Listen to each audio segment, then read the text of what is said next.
The dust was the first thing Lila Hart truly understood about the Nebraska sandhills. It wasn't the kind of fine, passive dirt she remembered from her childhood farm in Kansas. This was a predatory grit. The ghost of the prairie grass the long drought had stolen. It sifted through the rough weave of her muslin dress, coated the dry cotton of her throat, and settled like a shroud over the meager belongings packed in the back of the rented wagon. She was 24 years old, alone, and 2 hours shy of Ash Hollow, the place where she hoped to cash in her diploma for something more valuable than coin-honest self-determination. She had arrived in the late summer of the 1870s, a time when the West felt less like an endless opportunity and more like a hard promise broken. The great cattle trails were solidifying. The rail lines were pushing tentative, greedy fingers into the heartland, and the land itself was fighting back with every ounce of wind and heat it possessed. The buffalo, whose herds she had read about in textbooks, were now mostly a memory, replaced by the scatter of bone and the hard, relentless cattle of the new barrens. Lila drove the wagon herself, her hands gripping the reins, the leather sticky with sweat and the ever-present dust. Her palms, though softer than the men she usually saw, were still those of a working woman, etched with the faint, persistent calluses of the kitchen and the garden. She was determined to arrive not as a delicate lady from the East, but as a resource that Ash Hollow needed. She pulled the wide brim of her hat lower as the sky, already a bleached, colorless expanse, began to yellow and then deepen to an angry ochre. The wind, which had been a steady irritant, suddenly became a howl, lifting the topsoil in a swirling vortex that promised complete temporary blindness. She urged the weary mare forward, her breath catching in her chest. Then came the jolt, a sudden, sickening lurch that sent the mare staggering and snapped the wagon axle clean off its pivot. The right wheel tilted into the churned, powdery earth, leaving the wagon listing, defenseless against the rapidly approaching dust storm. Lila swore, a low, unladylike curse she had learned years ago while mending fences, and immediately regretted the wasted breath. She scrambled down, pulling the cotton scarf over her nose and mouth. The world was now reduced to a violent, reddish-brown blur, and the sound of the wind was deafening, a physical blow against her eardrums. She was struggling uselessly with a heavy tool chest, the metallic taste of fear and grit filling her mouth, when a shadow detached itself from the swirling chaos. At first, she thought it was a small, unfortunate cloud of dust given human form, but then she saw the long, lean outline of a man on horseback, his frame bent against the gale, and the unmistakable, deep red of a neckerchief pulled high over his face. The horse, a sturdy, sweat-lathered gelding, was guided with a quiet authority that spoke of 1,000 miles ridden in worse conditions. The man dismounted with a fluid efficiency that left no room for unnecessary movement. He walked toward the broken wheel, his boots disappearing into the billowing dust with every step. "Well now," a voice called, rough as old sandpaper but clear enough to cut through the roar of the wind. "You picked a fine day to lose your patience with a wheel." Lila felt a fierce, immediate need to prove her competence, despite the circumstances. "The wheel picked a fine day to give up," she countered, planting her feet firmly. "I was managing until it decided to retire." He stopped beside the damage, a tall man, young but weathered, with the perpetual squint lines of someone who spent his life watching horizons. His wide-brimmed hat offered little protection against the storm, and when he briefly lowered his scarf, she saw a strong jaw and a gaze that was neither friendly nor hostile, merely assessing, like a rancher counting his herd. His hair, dark and slicked back with sweat, was just visible beneath his hat.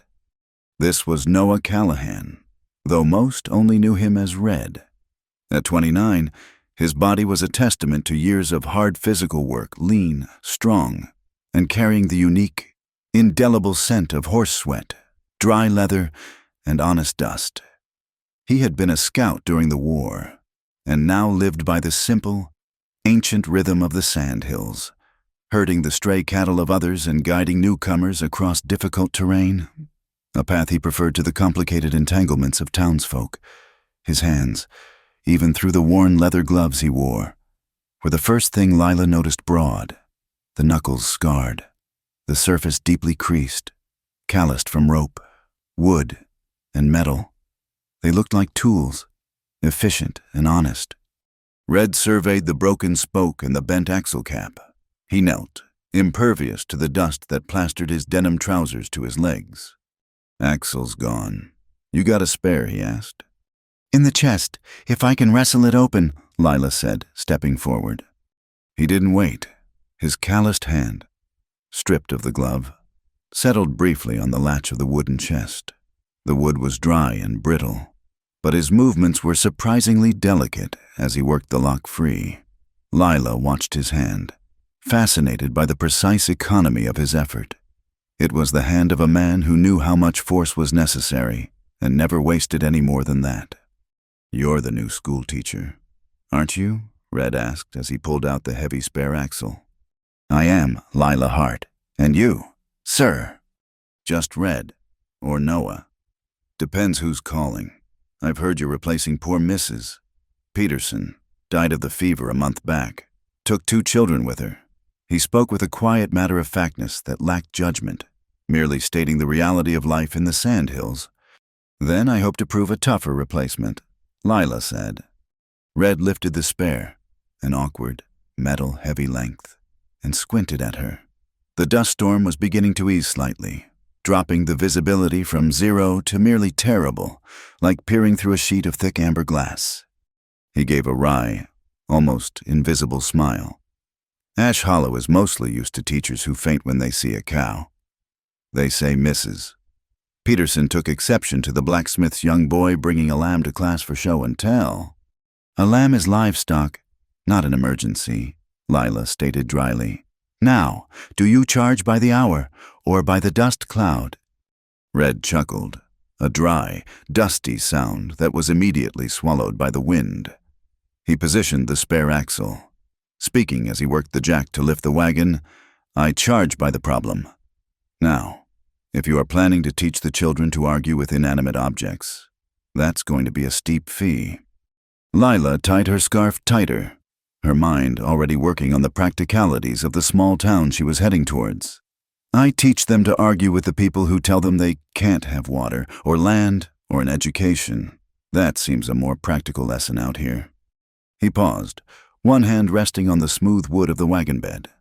He looked at her again, and this time the assessment in his eyes held a flicker of curiosity, maybe even respect. "Did you come here to teach letters?" Red asked, his tone shifting into one of deliberate, challenging humor. "Or to teach calves and heifers?" Lila didn't miss a beat. She dusted off the skirt of her plain canvas coat, meeting his gaze steadily. "Depends on which one knows how to sit still in front of the board. The calves, I imagine, are easier to discipline." The moment passed, sealed by the shared humor of a difficult task done well. Red finished securing the wheel, his strong fingers tightening the nuts with easy power. He stepped back, wiping his hands on his trousers, the residue of oil and dust leaving a dark smear on the rough fabric. "That'll hold. You're only a mile or 2 from the edge of town now. Follow this track. It'll take you right to the schoolhouse." "Thank you, Noah," Lila said, using his given name intentionally. She fumbled in her pocket for the few coins she could spare. He waved the money away. "Keep it for something you need more than I do. A good teacher is worth more to a town than a broken axle. We don't get many who actually stay through a dry spell like this." The sincerity was so simple, so free of the grandstanding she had come to expect from men who offered help, that it caught her off guard. It was the quiet kindness of the laboring man, the understanding that hardship required an unspoken solidarity. "A debt is a debt," Lila insisted. "No debt, just a courtesy," Red replied. Pulling his scarf back up, he swung himself onto his horse with the same economical movement, becoming again the lean, dusty shadow of a man. Ash Hollow can be a hard town. Miss Hart, stay clear of the sheriff's saloon and keep your door locked. and watch where you pitch your tent." With a brief nod, he wheeled his horse and vanished back into the now receding, but still persistent, cloud of reddish-brown dust, leaving Lila alone with the repaired wagon and the heavy silence that followed the storm. Lila arrived in Ash Hollow with the fading light. The town was exactly as described in the letters she had exchanged with the school board representative. A collection of sun-bleached, rough-sawn buildings clustered along the dusty road. A typical railroad boomtown that had stalled. There was a general store, a saloon, a church, and a ramshackle building that served as both a livery stable and a makeshift post office. The schoolhouse stood on the western edge. Overlooking the rolling, parched sandhills, it was a single-room, log and plank structure, in desperate need of paint and repair. But it felt solid, a fortress of learning against the raw elements. Her heart, which had been pounding with fatigue and apprehension, sank a little when she saw the well. It stood in the small yard beside the school, its stone lining cracked and its wooden pulley rope slack. A few feet down, the bucket lay tilted on the dry, silty bottom. It was a well that promised nothing but empty air. It was the physical manifestation of the scarcity that gripped the entire region, and a clear sign of the resource conflict she had heard rumored. The well was empty, and the promise of a peaceful life seemed to be drying up with it. Lila spent the next hour settling into the tiny, attached living quarters, a room barely larger than a large closet. She unpacked her trunk, the few items of clothing and the stack of well-worn books a comforting reminder of her purpose. Among them was the small, leather-bound New Testament her mother had given her, its pages soft with age. She felt an ache of loneliness, but she pushed it down, reminding herself of her theme: freedom was the right to choose repeatedly, not an act of grace received from others. She had chosen this life, and she would make it work. The next morning, the town came into sharper focus, and with it, the fault lines of Ash Hollow's social structure.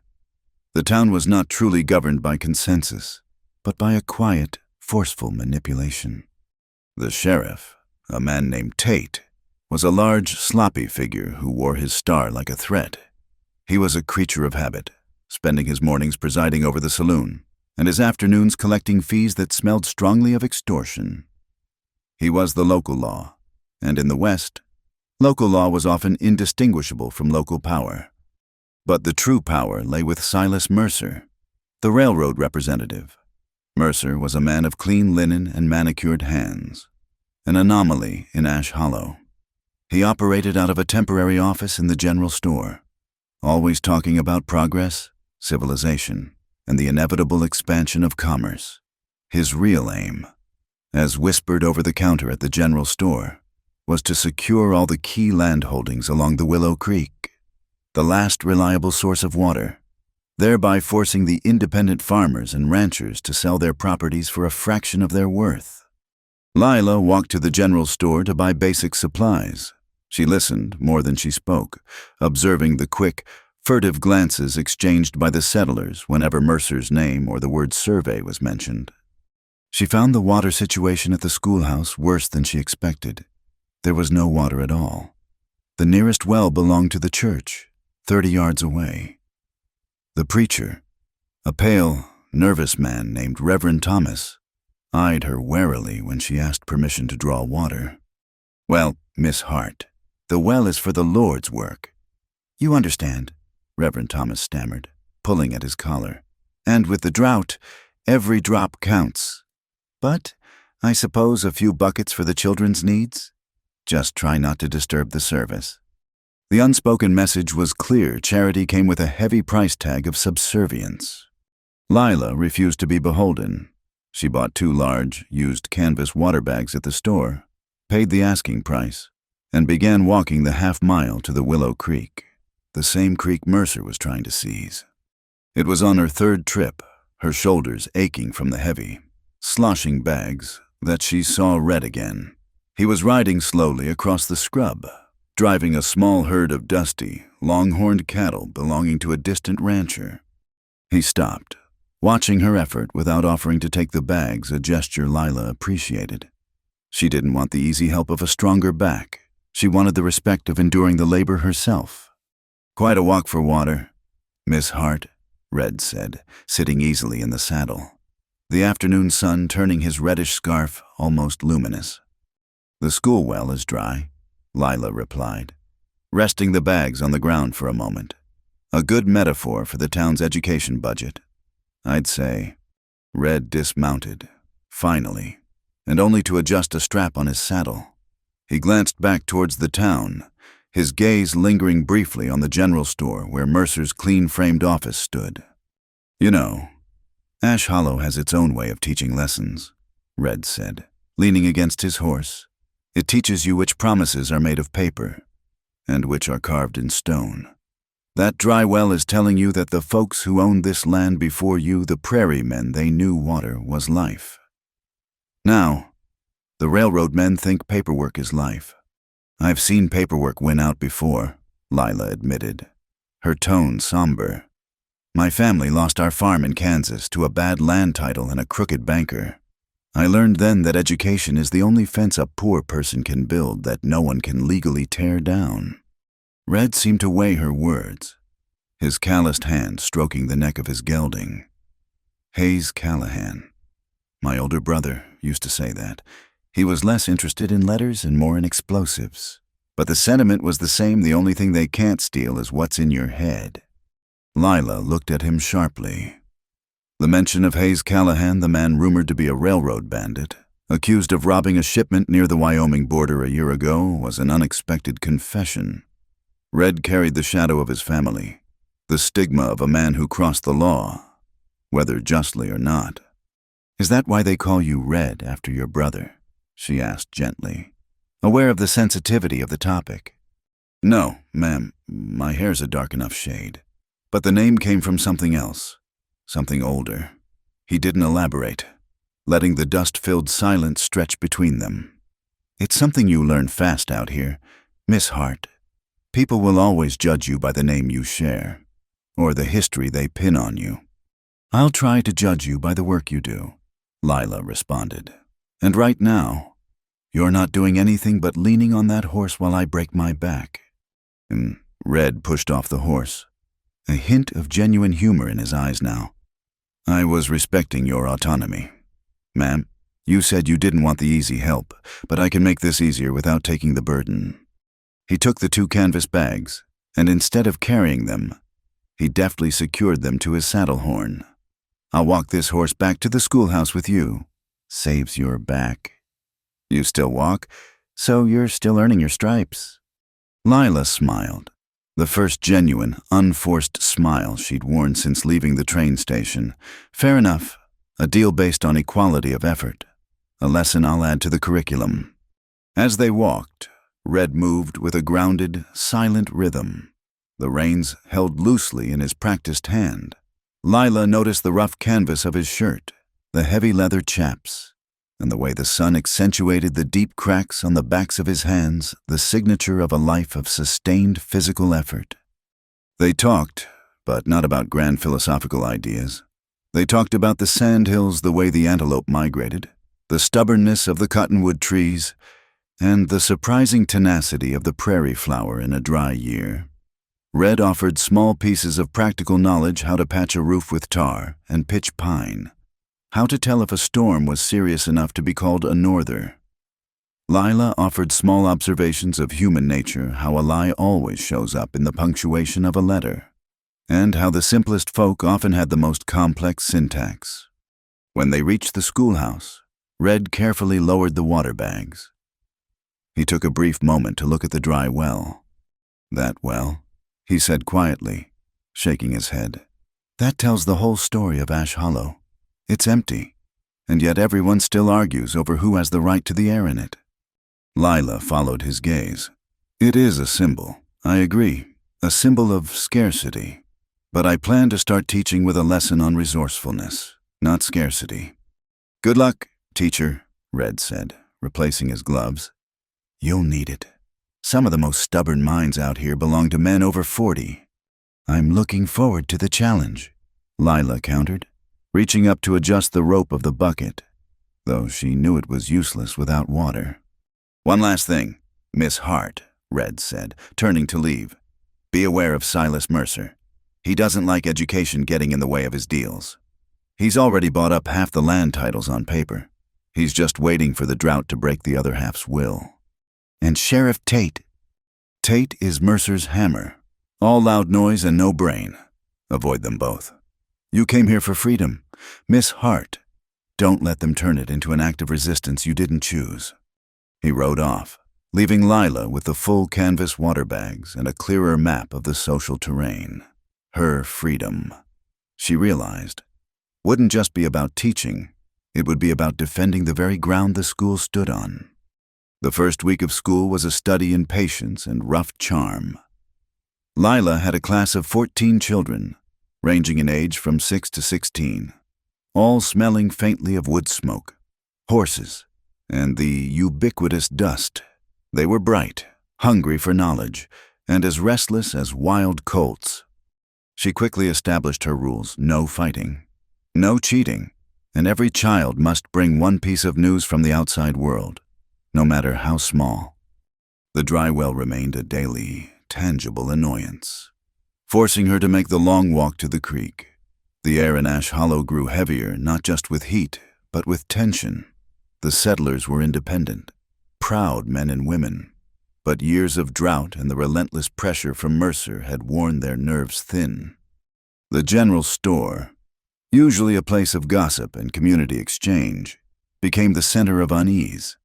Sheriff Tate made a point of sitting on the porch, his shotgun casually draped across his knees, ostensibly for show, but effectively as a means of intimidation. Lila was sitting at her small desk on Friday afternoon, meticulously planning the next week's arithmetic lessons, when the bell on the schoolhouse door jangled violently. It was the blacksmith, Mr. Silas, a burly, sweat-soaked man who usually radiated quiet confidence. Now, his face was pale, his hands shaking. "Miss Hart, you need to see this," he gasped, holding out a crumpled sheet of paper. "Mercer just posted it at the general store. They're making their move." Lila took the paper, her fingers trembling slightly as she smoothed the creases. It was a formal, typeset public notice, bearing the seal of the Territorial Railroad Commission. The wording was dense, full of legal jargon about eminent domain and rights of way. But the core message was chillingly simple. The railroad was initiating a full survey and appropriation process for all lands lying 50 feet on either side of the Willow Creek, beginning immediately. The notice provided a 10-day period for due process consultation, after which the land would be forcefully reclaimed. Willow Creek, it was the lifeblood of the entire settlement, the only reliable water source for the smaller, independent farmers and ranchers who had built their lives on the edge of the sandhills. If Mercer controlled the creek, he controlled the entire town. Lila looked up, her gaze sweeping past the empty well, and then out toward the setting sun that bathed the sandhills in a violent, desperate orange. The drought was their weakness, and Mercer was exploiting it with the precision of a practiced predator. "This is not merely a survey," Lila said, her voice low and steady. "This is a declaration of war against the people who work this land." "Mr. Silas nodded grimly. "They say the schoolhouse is too close to the proposed right-of-way. They might take this, too. They always start with the place where people gather. Miss Hart, they start by tearing down the future." Lila stood, her own calloused hands curling into fists, and the small, personal desire for freedom she had carried suddenly broadened into something collective, something worthy of a fight. She had sought a life where she could make her own choices, and now that choice was clear: stand and fight, or pack her bags and watch another piece of honest labor be swallowed by greed. She thought of Red Callahan, the man with the quiet movements and the honest hands, and his words, "Freedom is the right to choose repeatedly, not an act of grace." Lila folded the notice precisely, placing it not on her desk, but in the center of the chalkboard, right beneath the faded chalk lines of the multiplication table. The conflict had arrived. The stage was set for the clash between the paper laws of the East and the living law of the land. And the new schoolteacher of Ash Hollow, Lila Hart, knew instinctively that her first lesson would not be in letters or numbers, but in the difficult, honest business of choosing to stay. The inciting incident arrived with the first morning lesson on Monday. Lila was standing before the chalkboard, illustrating the difference between a proper noun and a common noun, a distinction she felt was increasingly relevant to property rights when the noise started. It wasn't the usual clamor of the sandhills, but the sharp, measured cadence of hammered steel and men giving precise orders.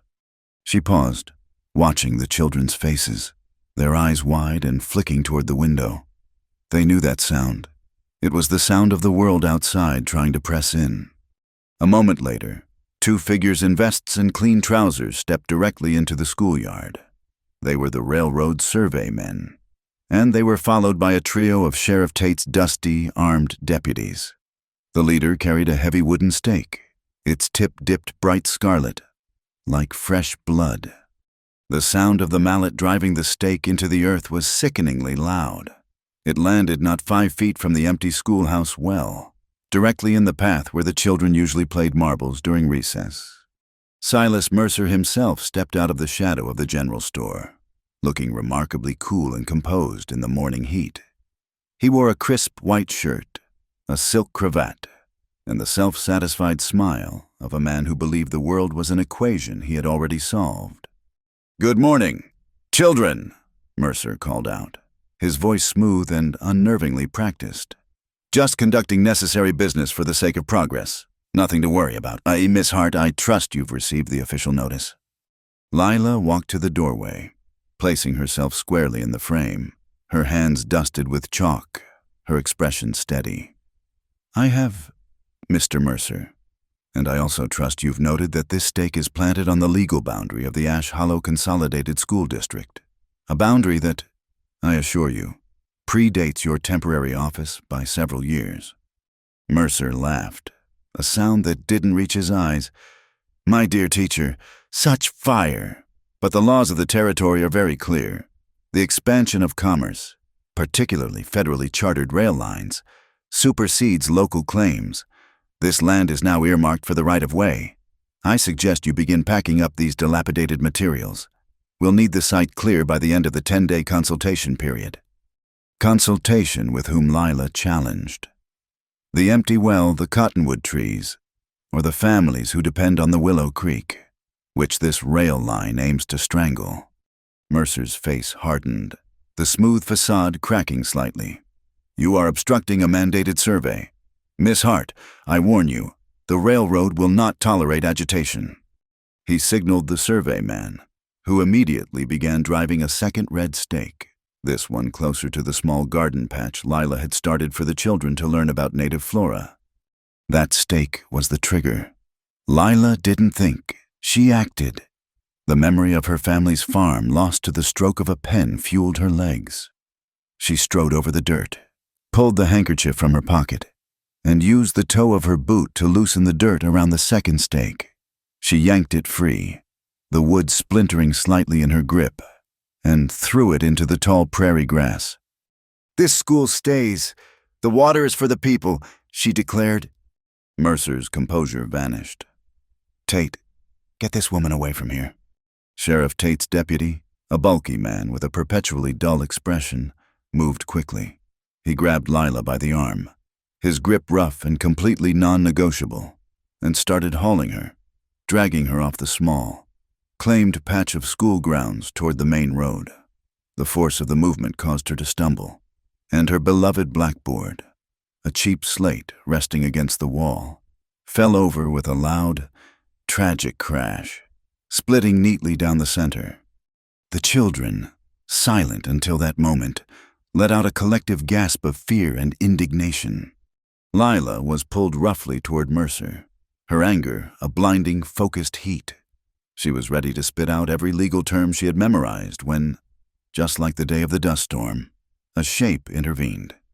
It wasn't a rush of violence, but a controlled, almost casual interruption. Red Callahan rode his horse, Buster, right into the middle of the small, escalating confrontation. He pulled Buster to a near-perfect, sliding halt between Lila and the deputy. The deputy, startled by the sudden appearance of the powerful horse, loosened his grip. Red didn't touch the deputy.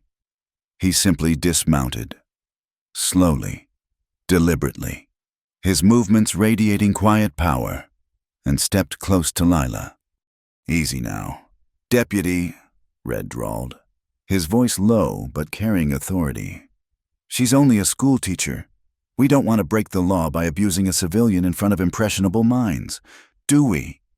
He didn't need to use his hands. He leaned in, placing his body as a buffer. Red looked at Lila, and then slowly and firmly placed his large, calloused hand on her forearm. Not grasping, but guiding. He gently tugged her out of the deputy's reach, his action a calm, non-aggressive extraction. Mercer saw his control slipping. "Callahan, stay out of this. This is railroad property and a legal matter." Red turned his attention to Mercer. His eyes narrowed against the sun. "Mr. Mercer, I believe that this woman is right now standing on the public easement for the county road, and I believe that you are interfering with a citizen's right to walk freely on that road. Which one of us is closer to breaking the law?" Before Mercer could form a retort, the unexpected twist arrived. Delivered by the survey man Red had helped set up the red stake earlier. The man, a nervous, younger fellow, took one look at Red's face and shouted, the words tumbling out in a rush of self-preservation and fear. "That's him. That's the Callahan boy. The Callahan? He's Hayes, Callahan's brother, the train robber, the one who helped hit the express near Cheyenne." The revelation hit the small crowd with the weight of a dropped stone. The whisper of the railroad bandit. Hayes Callahan had already traveled the plains. Now, the quiet rancher who had dared to stand up to Mercer was exposed not just as a local irritant, but as a man linked to a serious, high-profile crime. The air instantly soured. The townspeople, who had been on the verge of supporting Lila, now hesitated, their expressions shifting to doubt and suspicion. Train robber's brother. In the West, that name could be a death sentence. Red flinched, the only visible sign that the accusation had landed. He felt the cold, familiar weight of his brother's shadow settling over him again. Sheriff Tate, sensing the shift in public opinion, finally lumbered forward, his shotgun held loosely. "Well now, Callahan, looks like we got ourselves a complication." Lila, still recovering from the deputy's rough handling, watched Red. His goal had instantly changed. He was no longer just protecting the school. He was fighting to keep his own identity separate from the legacy of his accused brother. He needed to prove he was not the bandit's shadow, and he needed to secure his grazing land to pay the debt he'd owed for his horses he couldn't afford to lose to confiscation. "It is not a complication, Sheriff," Red said, his voice dropping to a measured, dangerous calm. "It is a lie. My brother is Hayes. I am Noah, and I have done nothing but keep the peace in this town since I arrived." "The company thinks otherwise," Mercer interjected, seizing the opportunity. "Any associate of a known criminal is suspect. Callahan, and your ranch is close to the proposed rail line. Too, isn't it very convenient?" Lila felt a surge of protectiveness, not just for the school, but for Red's quiet dignity. She stepped forward, deliberately moving to stand beside Red, shoulder to shoulder. "The only criminal activity here is the attempt to seize this land illegally," Lila announced, raising her voice so the townsfolk clustered near the general store could hear. "And if you think that associating me, the town's schoolteacher, with a man's name is enough to break the law, then you underestimate the people of Ash Hollow." She looked at Red, her eyes flashing with a fierce determination. "Mr. Callahan was simply preventing your deputy from physically assaulting me. I require an ally in this fight, Mr. Mercer, and I choose him, not as a knight to save me, but as an equal partner to defend this community." Red glanced down at her, a look of profound, silent gratitude passing between them. He felt the weight of her trust, a trust he knew he hadn't fully earned, but which he fiercely intended to honor. She didn't want an act of masculine grace. She demanded an alliance of equals. The mood was taut. A single thread of tension stretched between the railroad men and the two figures standing defiant on the edge of the schoolyard. The dramatic tension, however, required a moment of sharp, unexpected relief. Red turned to Lila, his face still grim, but the faintest hint of his dry wit surfacing. He gestured toward the red stakes and then back at the dusty ground where she stood, his voice low enough only for her to hear. "Tell me, Miss Hart," he murmured, "are you so bothered by the sight of that red stake? Or is it just the sight of me?" Lila didn't even pause. She knew the game, the subtle blend of tension and self-deprecating humor that characterized the working people of the West. She met his gaze, her lip curling slightly. "Both," she shot back. "I hate arbitrary lines in the sand, and I hate owing any man a debt of rescue."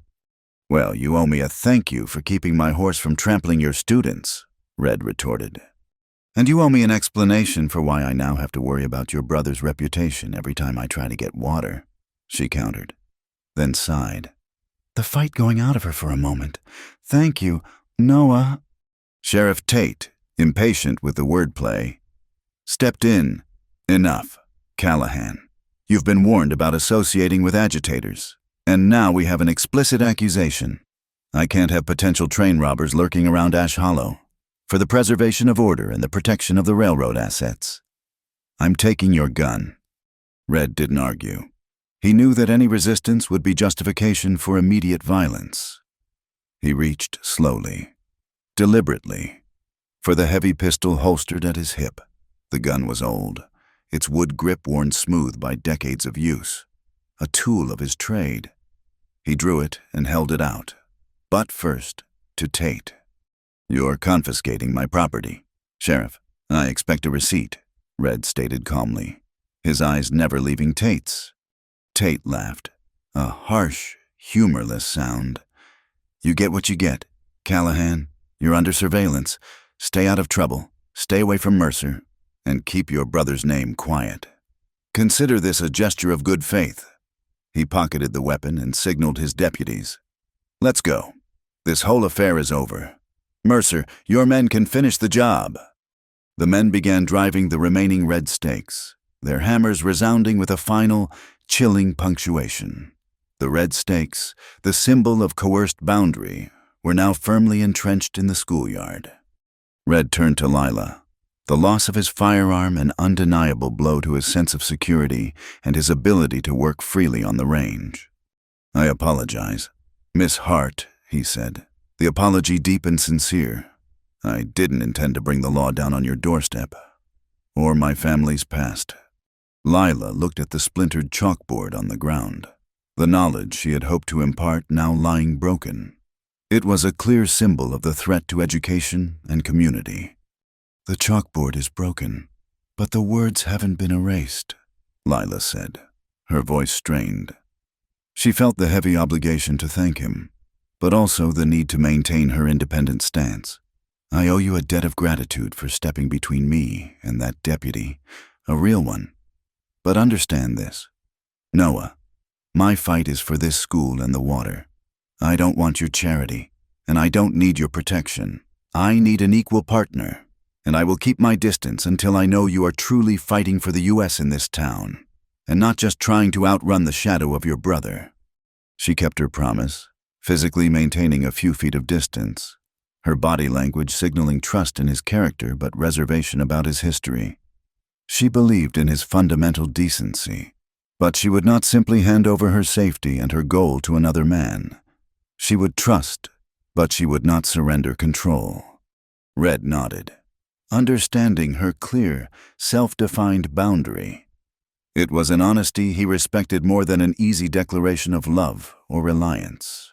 "Understood. Miss Hart," he said, tipping his hat. "Until then, I'll try to prove that a man's hands can build a fence around a threat, even without a gun." He turned, leading Buster slowly out of the schoolyard, the red stakes marking a new, contested line in the sand of Ash Hollow. Lila watched him go. The image of his strong, gentle hand pulling her from the deputy's grasp burned into her memory. She knew then that the fight for the land and the water was irrevocably entwined with the fight for this quiet man's reputation. And for her own integrity. She had a school to save, a community to rally, and a complicated man to learn about, all under the shadow of the Red Railroad stakes. The next 10 days were a masterclass in controlled desperation, a silent negotiation between the iron will of Lila Hart and the quiet strength of Noah Callahan. The red stakes stood as ugly sentinels in the schoolyard, but no one had yet dared to enforce the seizure. The children, emboldened by their teacher's defiance, treated the stakes as targets for pebbles, a small, satisfying rebellion. Lila had set a new curriculum immediately. The alphabet was temporarily replaced by civic action. Her students were now learning rhetoric, persuasive writing, and basic land rights. Mr. Silas Mercer only speaks the language of paper, Lila told them, chalking large, severe letters onto the remaining half of the blackboard. We will answer him in the same language, but with the added strength of truth and community. Her first project drafting individual, heartfelt letters to the territorial governor, pleading for a stay of execution on the school and the vital land surrounding the Willow Creek. The children, many of whom were the last remaining hope of their struggling homesteads, took up their quills with fierce purpose. The challenge of the dry well remained the most pressing daily reality. Lila continued her trips to the creek, but the heat of the late summer was punishing, and the heavy canvas bags were exhausting to carry. One evening, Red found her struggling back at dusk, her face smudged with dust and her shoulders slumped with fatigue. He was not on his horse. He was on foot, having ridden his horses out to the remaining grazing lands to check on the herd. "That's 3 trips today, Miss Hart," Red observed, stepping from the lengthening shadow of the livery stable. He carried a coil of thick rope and a strange collection of scrap metal and pulleys. "A necessary education in humility, Mr. Callahan," Lila retorted, though her voice cracked slightly from the dry air. "No, ma'am, that's unnecessary physical breakdown," Red corrected gently. "There's a difference between honest labor and needless suffering, and you're doing the latter. I'm going to fix that well." Lila stood firm, resting the heavy bags. "The well is dry. Noah, the aquifer is depleted. You can't drill for water with a pulley." "The well is structurally sound enough to hold what water we can bring to it," Red explained, placing his materials on the ground. "The problem isn't just the hole in the earth. It's the lack of a reliable system to haul water up from the creek to here without killing you in the process.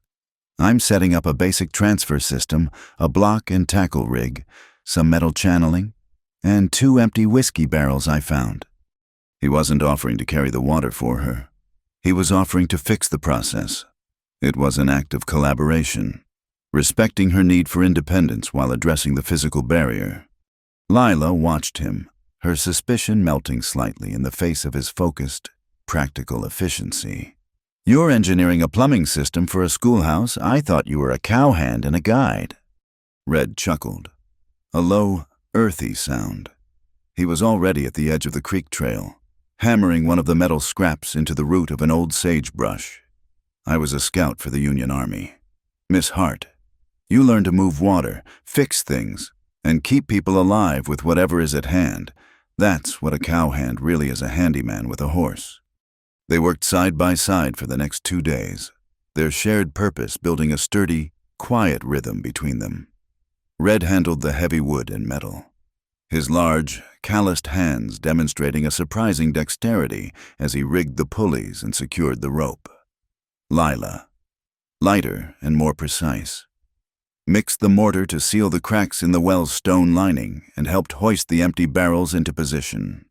One afternoon, as Red was knotting a particularly complex splice of rope, a small, domestic calamity occurred.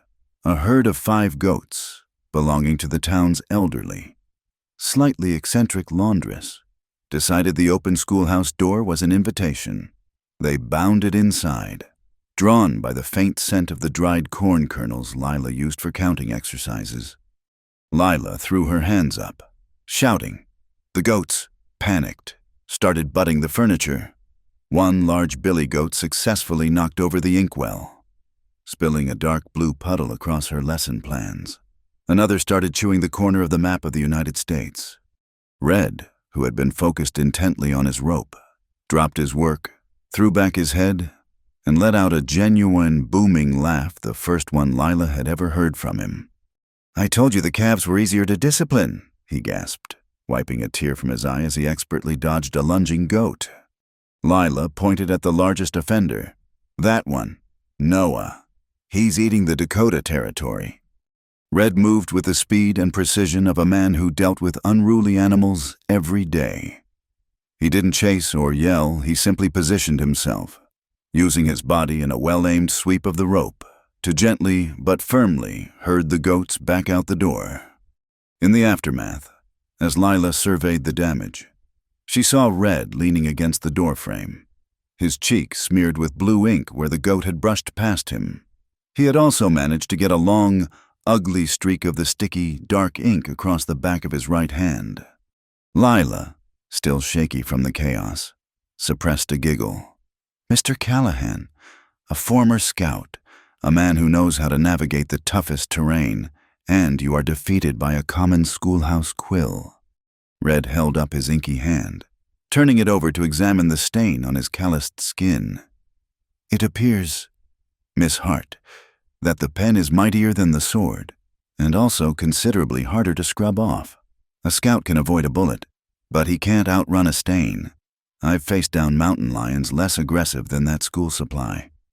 The moment of shared, unburdened humor was a crucial step. It was the acknowledgement that, despite the serious stakes, life was full of small, absurd moments that demanded a laugh. They used the time during the goat incident to clean and reorganize the small room. As they worked, they came to the blackboard. Lila picked up a piece of white chalk and, using the one intact corner, began to write the list of the children's names who were sending letters to the governor. Red watched, then picked up the same chalk, his large, scarred hand, the one that smelled of dust and leather, carefully wrote the name of the oldest boy, Isaac, next to her elegant script. It was a small, purely symbolic gesture, but it resonated deeply with Lila. His hand, the hand of labor and survival, joined hers, the hand of education and knowledge, his deep, honest calluses. The marks of his life lived outside, rested briefly next to the soft white powder of the chalk, the symbol of the knowledge she carried. The image of those two hands, one rough and one refined, together marking the children's names, became the true, shared symbol of their partnership, respect for boundaries, but an understanding of shared purpose. Lila's internal conflict remained sharp. She was highly aware of the townsfolk's eyes. Sheriff Tate's men often rode past the schoolhouse, their presence a lazy, persistent menace. The women, while secretly grateful for the water solution, looked at her with pity and concern. The new teacher is already relying on a man with a bad name. She's giving up her chance at a decent husband. Lila fought the deep-rooted fear of being labeled a woman who needed saving, or one who used a man as a shield. Red, too, was grappling with his own shadow. He maintained a fastidious, almost painful respect for the physical and emotional distance Lila imposed. He never lingered once the work was done. He feared that his association, the shadow of haze, was a contagion, and that if he pushed too close, he would somehow break her resolve or compromise her reputation. His inner monologue was one of restraint. Move slow. Be patient. Don't take what hasn't been explicitly given. His hands knew how to rope a charging bull, but they were filled with caution around Lila. He chose patient effort over any hint of coercion or easy heroism. The town's social tension simmered. The general store owner, sensing the shift in community feeling, extended Lila's credit for flour and beans a silent act of support. The saloon owner, however, sided openly with Mercer, hoping to get the lucrative contract to build housing for the rail workers. The drought continued its savage attack. The temperatures soared, and the air was so dry it felt sharp in the lungs. Several children were exhibiting signs of exhaustion and dehydration, which only underscored the critical importance of Red's temporary water system. On the 10th day, the water system was complete, a rough but functional. Wooden trough now stood next to the dry well, fed by the barrels which Red and Lila had manually filled from the creek. It was a victory of labor and ingenuity over neglect. But the moment of triumph was short-lived. Red was tightening the last rope when a deputy, not Tate himself, rode up, his face grim. "Mr. Callahan, Mercer has just posted a final notice at the general store. He is exercising his legal option. He gives the school 48 hours to remove the property, or he will have the site cleared and any remaining items burned to the ground to prepare the right-of-way." Lila felt the blood drain from her face. The paper had won its first round. She looked at the fresh water pooling in the new trough, and then at the red stakes, now shimmering under the relentless afternoon sun. 48 hours. "Noah," Lila whispered, the weariness finally evident in her tone. "He thinks he can burn the school and the children's hopes with it." Red placed his hand on the wood of the trough, his voice low and hard. "He wants a fight, Miss Hart, and he just gave us the deadline. We need to find something that proves his law is wrong, and we need to find it fast. Paper fire with paper truth." The stakes were raised. The school's survival, and the future of the Willow Creek, now depended on finding a hidden truth about Silas Mercer, a truth that could counter the force of his fraudulent paperwork. The 48-hour clock began ticking, a silent countdown to the destruction of the schoolhouse. Lila and Red knew they couldn't fight the railroad's legal notice with sentiment. They needed an official flaw, a corruption solid enough to shatter Mercer's authority. The unexpected clue arrived that same evening, delivered by a small, anxious hand.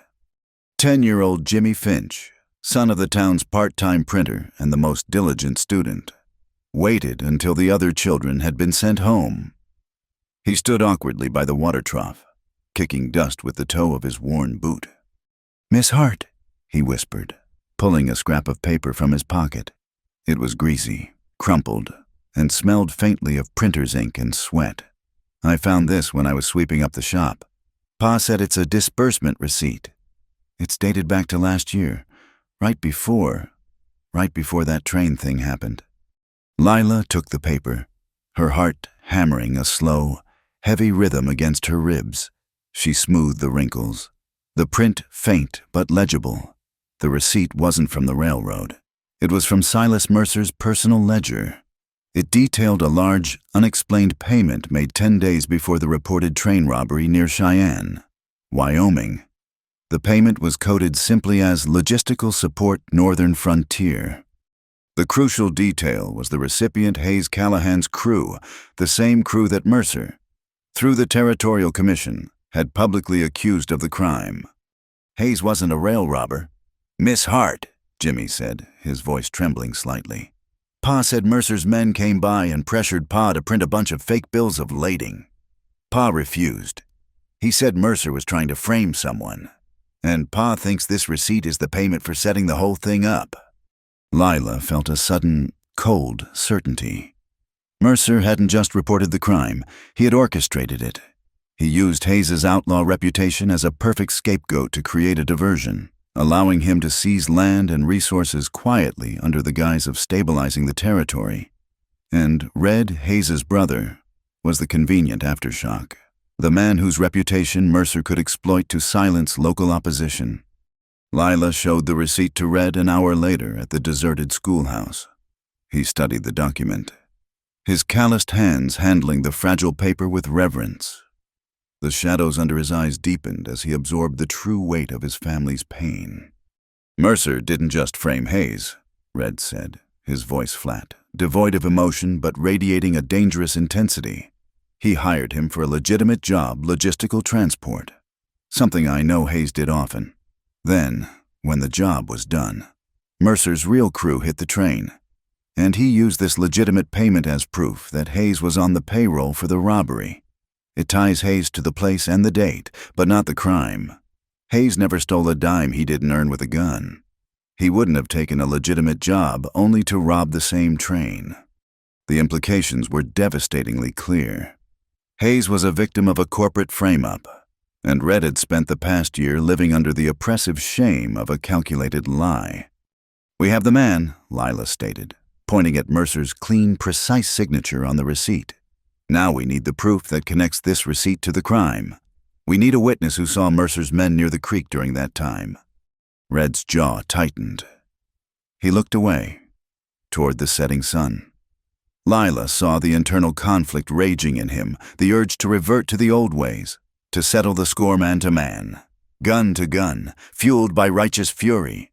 "I know who saw something," Red muttered. "An old widow named Martha Giles.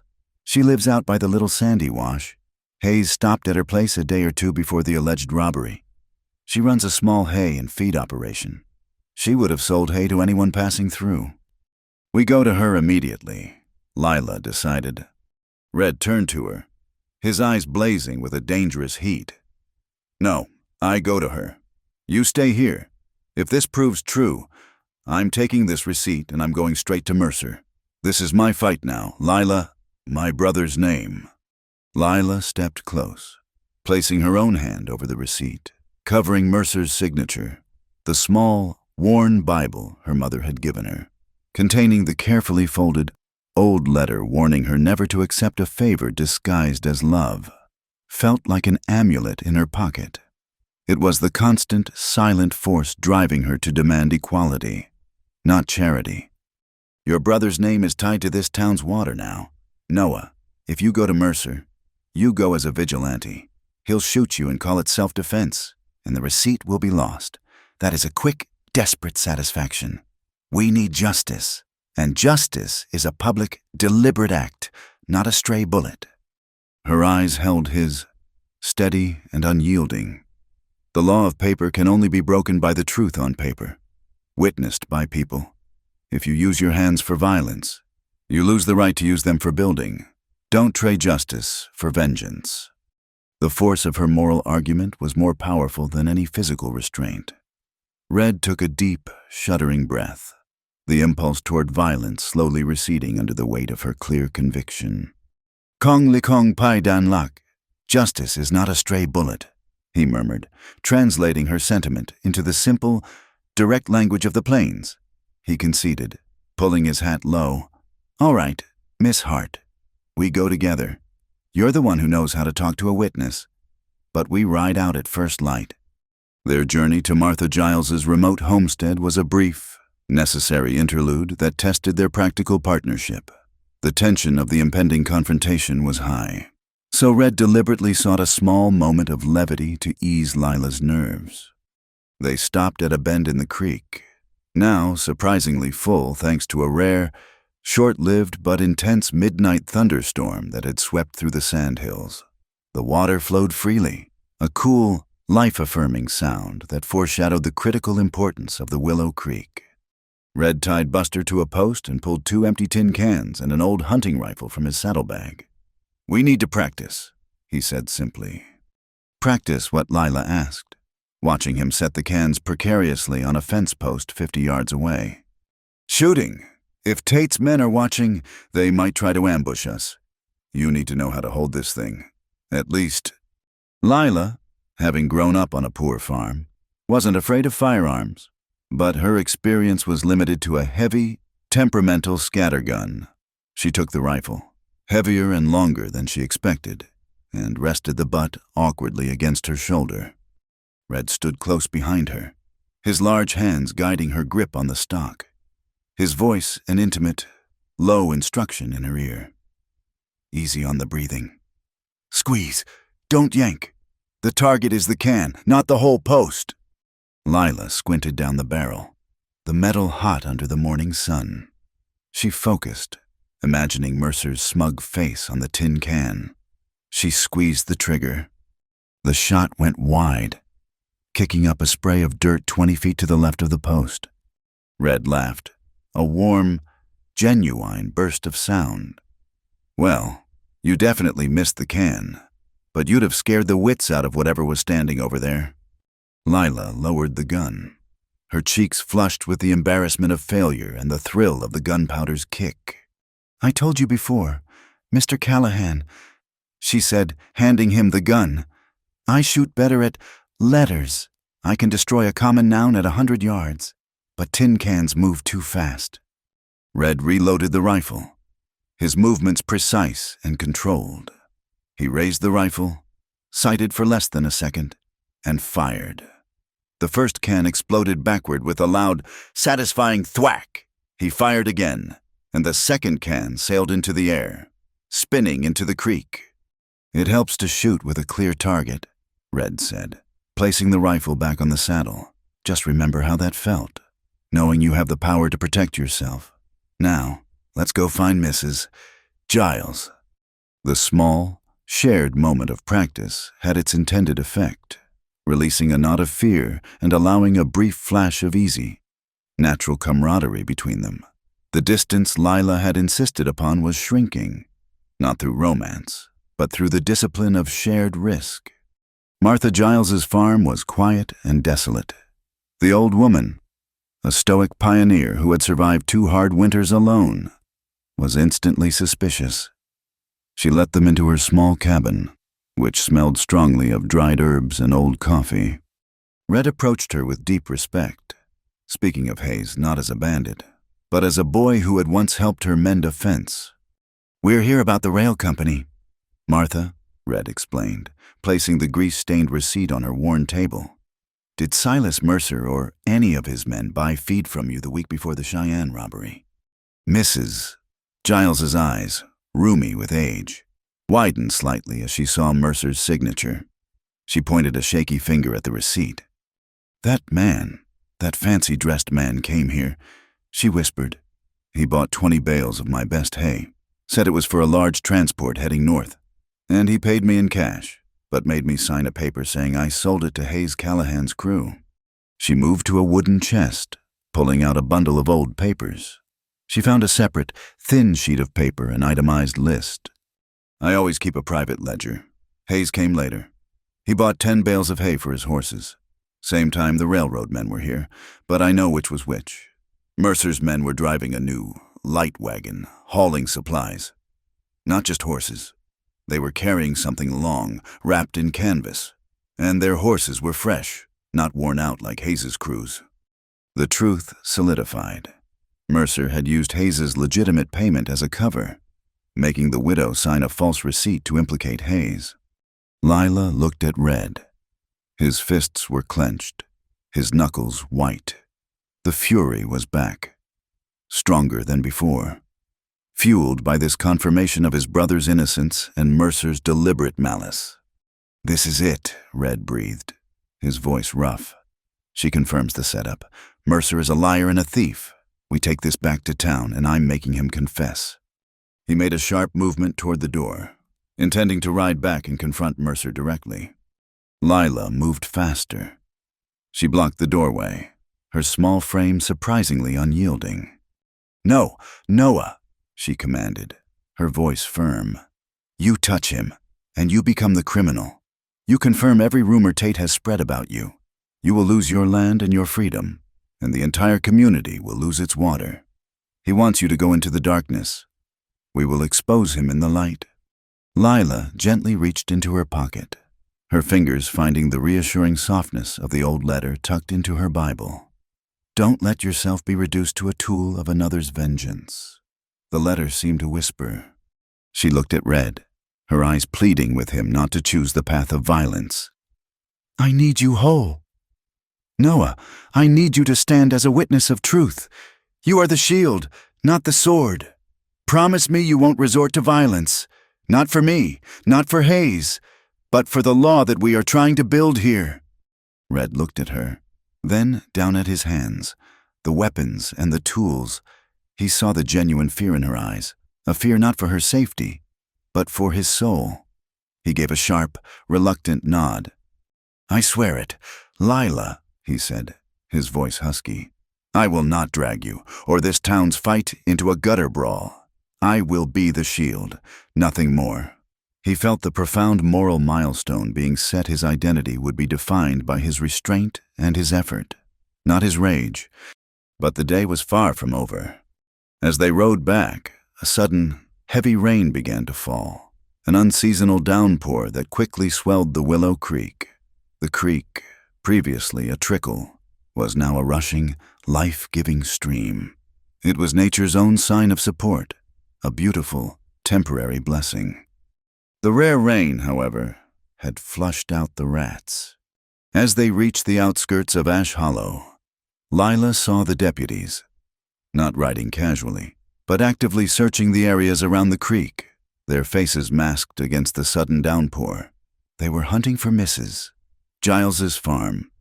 Tate had been tipped off, perhaps by a fearful neighbor, and was moving to suppress the evidence.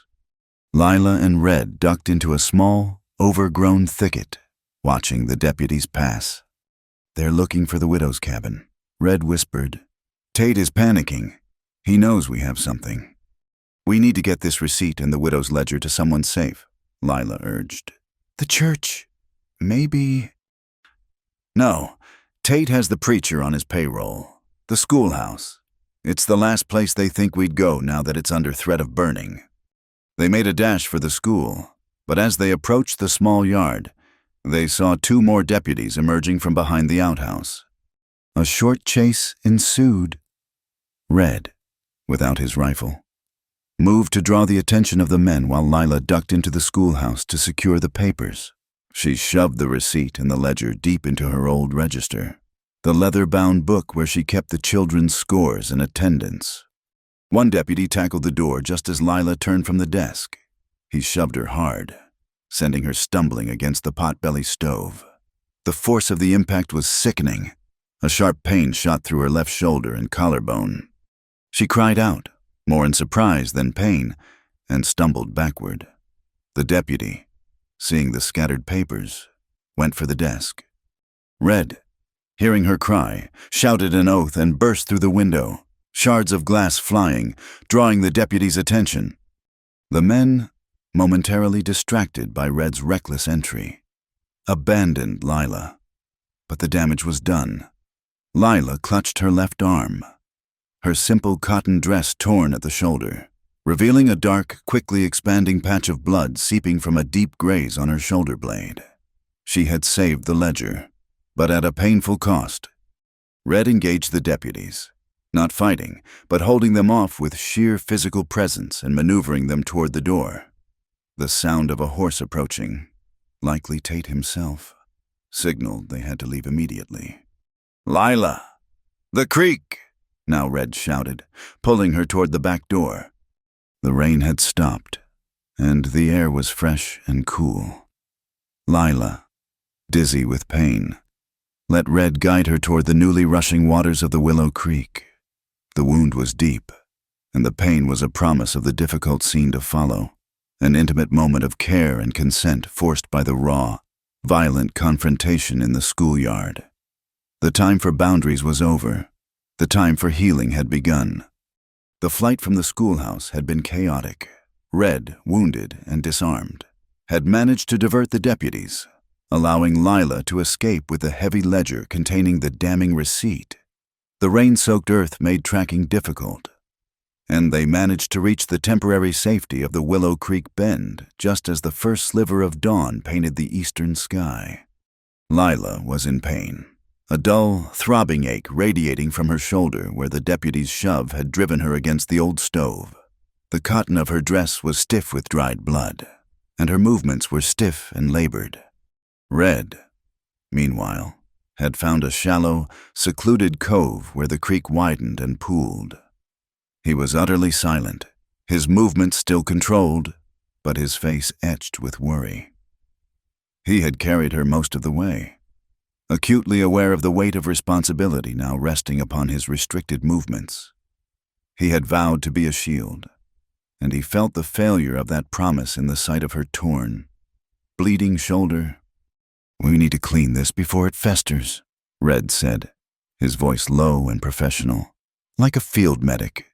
He had pulled off his rough denim jacket and laid it on a smooth patch of grass, signaling the boundary of a temporary, safe camp. "The scrape is deep, Miss Hart. If we wait, you might lose the use of that arm." Lila knew he was right.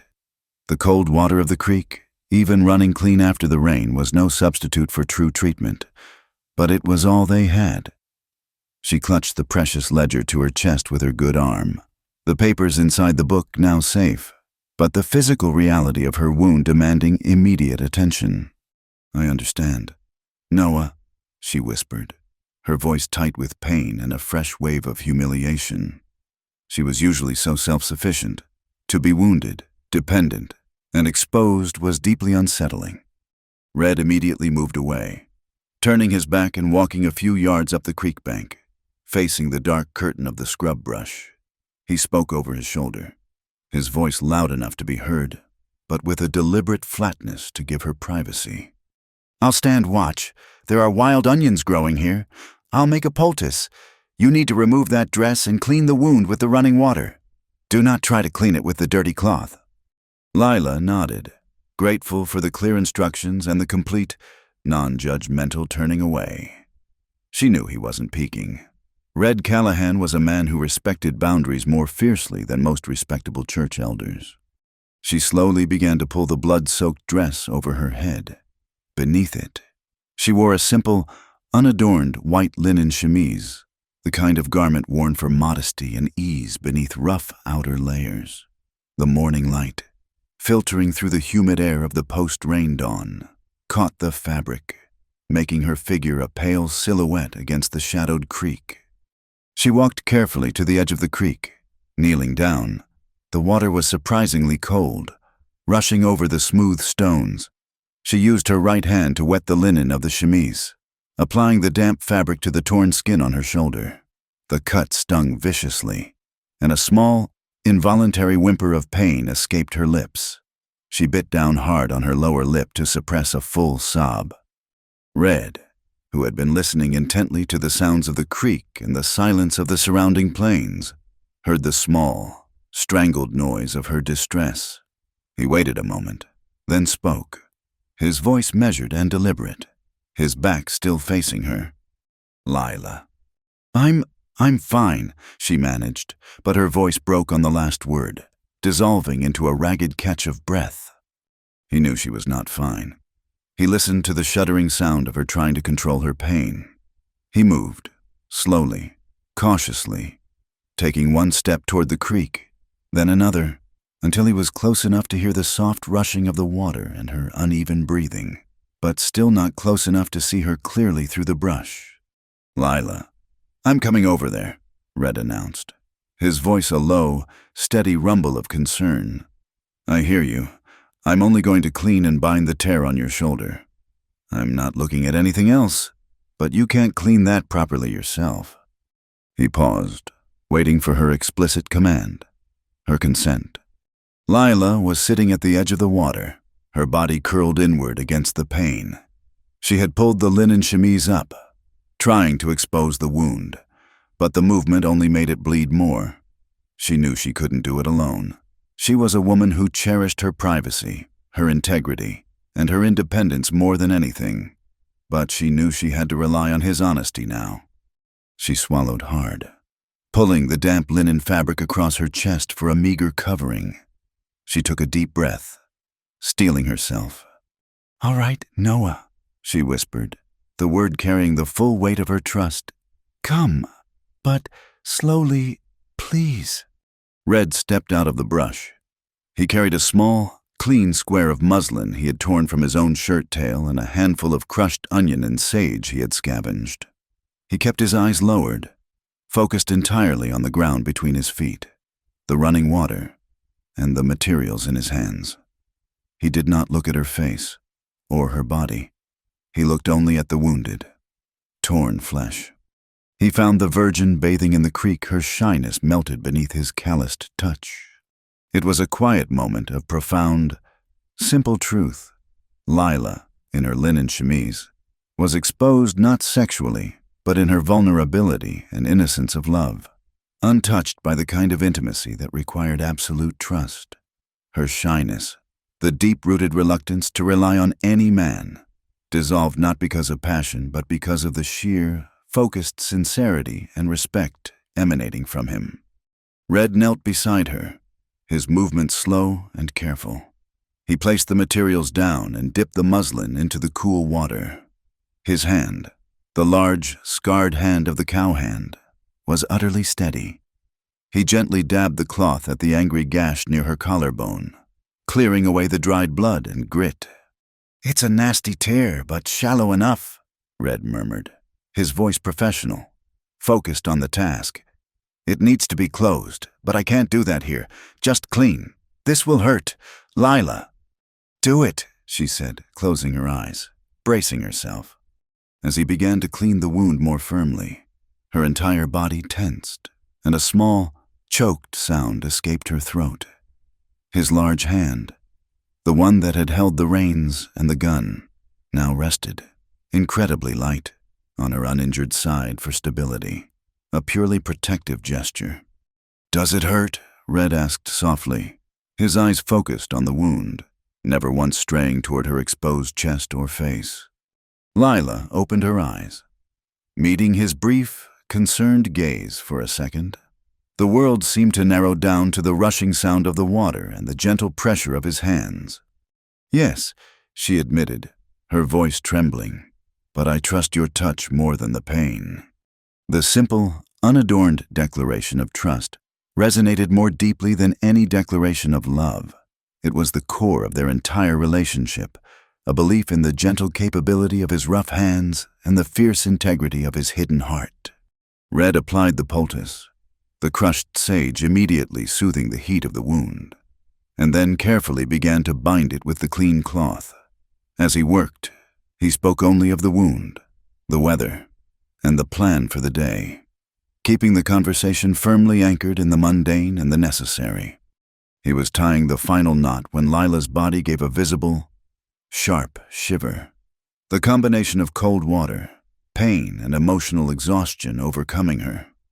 Red immediately drew his hands back, his movement quick and respectful, pulling back from the sensitive, exposed skin. "Are you cold? I'm done. I can stop right here. I don't need to tighten the final knot." Lila watched his face, recognizing the genuine fear in his eyes, the fear that he had violated the sanctity of the trust she had given him. He was ready to leave the job unfinished rather than cause her distress. She reached out with her good hand, her fingers closing around his massive, calloused wrist, and pulled his hand back, gently, firmly toward her shoulder. "No, Noah," she murmured. "Finish. I trust you. It's just exhaustion. You can finish." The moment was more intimate than any embrace. She had actively reclaimed his touch, making the action fully her own. Red finished the bandage, his movements regaining their steady calm. He tied the knot securely, the white muslin stark against her pale skin. He then retreated to the edge of the creek, gathering the rest of his gear. As he packed, Lila managed a weak smile, trying to inject some of their customary dry humor into the gravity of the scene. "Dr. Callahan," she teased gently, still clutching the chemise, "you are quite competent for a former scout, but you are a messy surgeon. You dropped the binding cloth 3 times. Red turned, a soft, rare smile touching the corners of his mouth. "Well, ma'am, my hands are meant for rope, not fine gauze. I'm a big-handed doctor. I apologize." Lila felt a profound sense of safety and quiet admiration. He had entered her vulnerable space, tended to her wound with absolute respect, and then retreated the moment the task was done. "Thank you, Noah," she said simply, pulling her dress back on over the bandage. Red walked over to her, his gaze finally meeting hers fully. He looked not at her shoulder, but at her eyes, his expression solemn and deeply sincere. "I won't ever do anything to make you afraid, Lila," he promised, his voice low, sealed by the sincerity of the moment. "Not with my hands, and not with my history. I promise." The peace of the dawn was abruptly shattered by a rising column of thick, black smoke visible miles to the west, carried on the cool morning air. It was a dark, unmistakable stain on the sunrise. Red saw it immediately, his face going hard. That's the livery stable. Or perhaps the edge of the settlement. That's not a prairie fire. Lila, that's too thick, too targeted. Lila's eyes widened with dread. They're starting the fire early. They're burning out the families who supported the school. Tate is escalating this. Red snatched up his gunless holster and threw it over his shoulder. His eyes narrowed with lethal focus. They're trying to scare the community into silence before the market day. We need to get back to town. The community needs to see the receipt, and they need to see you. The peaceful interlude by the water was over. The act of healing had given way to the urgency of resistance. They had their evidence, and Lila had a fresh wound, a badge of honor and a symbol of their shared fight against the violence of the powerful. They rowed toward the smoke, the clean, cool feeling of the creek water already giving way to the dry heat and the promise of conflict. The thick column of black smoke led Red and Lila straight to the small livery stable belonging to Gideon and Sarah Holt, a couple known for their quiet support of the school and their small herd of sturdy ponies. Tate's men had not only torched the stables, but had clearly intended for the fire to spread to the Holt's adjacent cabin. When Red and Lila arrived, the air was hot and thick, acrid with the smell of burning wood and terrified animals. Gideon Holt was fighting the flames with buckets of water from a small cistern, his face streaked with soot and tears. Red immediately took charge of the physical crisis. Without a weapon, he used his knowledge of the prairie and his sheer strength. He organized the few townsfolk who had gathered, barking simple, necessary commands. "Silas, get that barrel of brine from your smokehouse. It'll smother the oil residue," he yelled to the saloon keeper. An unexpected face in the crowd. "Lila, get a wet blanket and cover the window of the cabin. Keep the heat out." Lila, despite the stinging pain in her freshly bandaged shoulder, didn't hesitate. She grabbed a horse blanket, dragged it to Red's water trough, and soaked it completely. She moved with a clear, focused purpose, directing the younger children who had followed the smoke to form a bucket line from the trough to the fire line. She noticed the children from her school, their faces grim, working alongside their parents. The symbol of the fire was potent and terrifying. It was Mercer's final message: comply or burn. Red, covered in sweat and soot, wrestled with a burning support beam, his muscles straining as he dragged the massive timber away from the main structure. He worked with a fierce, quiet intensity. The violence he had sworn to repress now channeled entirely into saving property and life, the community. Seeing his selflessness and raw effort, began to shed their suspicion about his brother. A man who saves your stock is not a bandit. Thanks to the sudden, earlier downpour which had softened the earth, and Red's rapid organization, they managed to contain the flames before they consumed the cabin. The stable was a ruin, but the Holts were safe, and a few frantic horses were saved. As the smoke cleared, revealing the charred remains of the stable, Sheriff Tate and two of his deputies rode in. Tate surveyed the destruction with a smug, satisfied expression. "Well now, looks like someone was careless with their lamp," Tate drawled, resting his hand on the butt of the confiscated gun in his holster, Red's gun.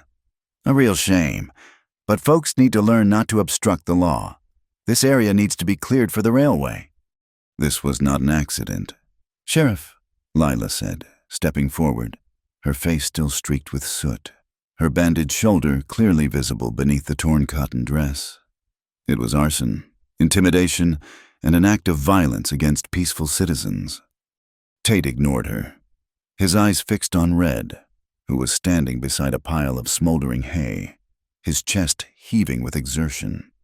"Callahan, your presence is causing an unrest," Tate announced, his voice suddenly official and loud for the benefit of the gathered townsfolk. "By the order of Mr. Silas Mercer, representing the Territorial Rail Commission, I am imposing a temporary martial law for the preservation of order. Any known agitators, or those who interfere with the Commission's work, are subject to immediate expulsion from Ash Hollow. He then produced a crisp, official-looking document. I have here a formal order for the temporary removal of disruptive elements, naming you, Noah Callahan, as the primary suspect. Mercer and Tate were moving to silence Red before the main market day, the only time the town truly gathered. But the community had shifted. The fire was a brutal catalyst. Silas, the owner of the saloon who had previously sided with Mercer, stepped forward, holding a scorched, expensive cask of imported whiskey he'd saved from the fire. Tate, my daughter, Mary, is in that schoolhouse, and Gideon Holt is an honest man. You call this order, this is thuggery. The railroad isn't paying you to burn us out. John, the blacksmith, whose son was one of Lila's most avid students, lowered his heavy sledgehammer. If you try to remove Callahan, you'll have to walk through me. Sheriff, he saved our stock. You stood by and watched it burn. The unexpected alliance was forged not in a meeting hall, but in the heat of a shared crisis. The families of the school children, seeing the direct threat to their lives and their livelihoods, chose to stand shoulder to shoulder. Lila seized the moment. She pulled the large, heavy attendance register from the satchel she carried. The grease-stained receipt and the Widow Giles's ledger were safely tucked inside the pages. Sheriff Tate claims this is about law and order, Lila stated, raising her voice so it carried across the dusty square. But the truth is, this is about fraud, lies, and murder. Red touched her arm, his touch firm and low. Lila, not here. Wait for the market day. It's safer with more people. Lila knew he was right. Tate was armed and dangerous, and a direct accusation now would likely end in a swift, violent suppression. Her internal desire to expose the truth instantly clashed with the practical reality of survival. She fought the impulse, choosing strategy over immediate satisfaction. You're right, Noah, she whispered, pulling the book closer. We need the full community. The tension in the square was explosive. The townsfolk were murmuring, a dangerous mixture of anger and confusion. From the edge of the crowd, an old man, Jedediah, the town's eldest resident known for his sharp tongue, spat a stream of tobacco juice onto the ground. Sheriff Tate, you look like a dog who chased a rabbit into a burning bush, Jedediah stated, using a cutting rustic simile. You got the teeth marks on your tongue, but you still ain't got no rabbit, just ash. A ripple of nervous, relieved laughter ran through the crowd.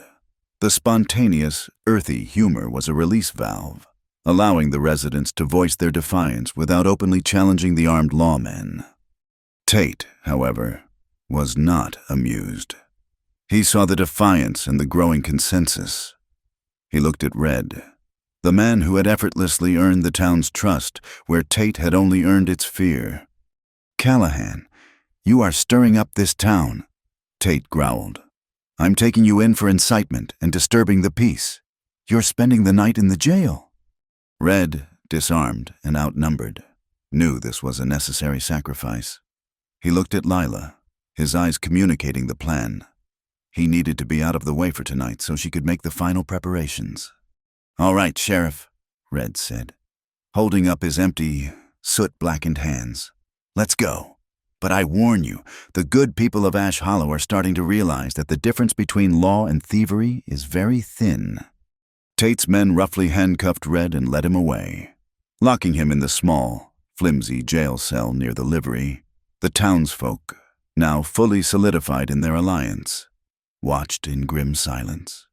As Red was being led away, Lila stepped up to him, deliberately public in her support. I'll be here in the morning. Noah, she promised, her voice clear. Your honesty is a stronger lockpick than any gun. Red simply nodded, accepting the temporary incarceration as a strategic disadvantage. He had kept his promise. He had acted as the shield, enduring the consequence, and had not resorted to the vengeance she had feared. Lila then turned to the Holts, Silas and John, the blacksmith. She held the attendance register close to her chest. Tate and Mercer think they have won the night, Lila said, but tomorrow is market day. They will be at the town square, claiming this land is theirs. We need to be ready. Inside this book is the paper that proves Mercer is a liar, the receipt proving he set up the train robbery. We will expose him in front of everyone. Suddenly, the sky, which had been clear and baking hot after the brief shower, began to cloud over again. A low, rolling rumble of thunder echoed in the distance. The wind shifted direction, pushing the last remnants of the fire smoke not toward the town center, but harmlessly out over the barren sand hills. "The wind is with us. The blacksmith," John observed, a superstitious awe in his voice. "The Lord's grace." Miss Hart, a sign to stand straight. Lila smiled, a fierce, determined expression. "Then let us use this grace. Mr. John, we have until dawn to prepare the truth for the light." The town, unified by the threat of fire and the sight of Red's unjust arrest, began to mobilize in secret. Lila, the new schoolteacher, was now the leader of the resistance. Holding the most dangerous and compelling pieces of evidence in the West, the paper proof of a corporate crime that reached far beyond the arid borders of Ash Hollow. The final public confrontation was set for the marketplace, with Red imprisoned, leaving Lila to stand alone on the stage with nothing but the truth and the collective will of the people. The sun rose hot and relentless on market day, turning the Ash Hollow Square into a cauldron of dust and anticipation. Wagons from outlying ranches and homesteads clustered together, but the mood was heavy, not festive. The scent of coffee and fresh-baked bread mixed uneasily with the lingering smell of ash from the Holt's burned stable. In the center of the square, a hastily erected podium stood before the general store. Silas Mercer, flanked by Sheriff Tate and 3 burly deputies, stood waiting. Mercer wore a new suit, a sharp contrast to the faded denims of the ranchers, and his smile was a practiced mask of condescension. Lila Hart stood near the edge of the crowd, her injured shoulder throbbing beneath the tight bandage. She was dressed in her simplest calico, the school attendance register held firmly in her good arm, the weight of the incriminating papers within feeling like a precious, terrible burden. Her students, Jimmy Finch among them, clustered around her, their faces mirroring her grim determination. "So," Mercer tapped the podium with a gloved finger, calling the crowd to attention. "Friends, settlers, and future neighbors, I speak to you today not of hardship, but of opportunity. The Territorial Rail Commission is here to bring civilization, wealth, and prosperity to the Sand Hills.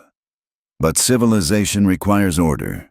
It requires sacrificing the old ways, the petty arguments over a muddy creek for the greater good." He launched into a practiced speech, full of soaring rhetoric about progress. He spoke of the necessity of seizing the Willow Creek land for the right-of-way, dismissing the local farmers as obstinate relics. Lila waited, letting his arrogance build the tension. She knew the power of a theatrical climax, and she wouldn't waste her shot. Meanwhile, at the small, crude jailhouse behind the livery, a different kind of alliance was at work. Red was pacing the cell, the bars cool against his calloused hands. The jail was mostly planks and old chain, secured with a large, clumsy lock. Sarah Holt, the livery owner's wife, had brought him a plate of stale bread and cold beans. She winked, placing the plate near the door. "Eat up. Red, a man needs his strength before he walks into a fire." Beside her, little Jimmy Finch held a small, bent wire he had scavenged from the printer's shop, the kind of tool the boy's father used to clean the typesetting machinery. As Sarah Holt shielded them, Jimmy dropped to his knees, his small, nimble fingers working the wire into the lock's tumblers. He was terrified, but focused, his young mind entirely dedicated to the task. After 3 heart-stopping minutes, the lock gave a soft, yielding click. Sarah Holt pulled the door open just enough for Red to slip out. "Go, Noah! Save the teacher! Save us all!" Red, disarmed and unshaven, his eyes blazing with purpose, gave them a quick, fierce nod. He didn't stop to thank them. He knew the only thanks they needed was action. He moved swiftly, blending into the confusion of the market traffic, heading toward the square. He was going to keep his promise he would be Lila's shield. Back at the market square, Mercer was concluding his speech, triumphantly holding up the final injunction paperwork.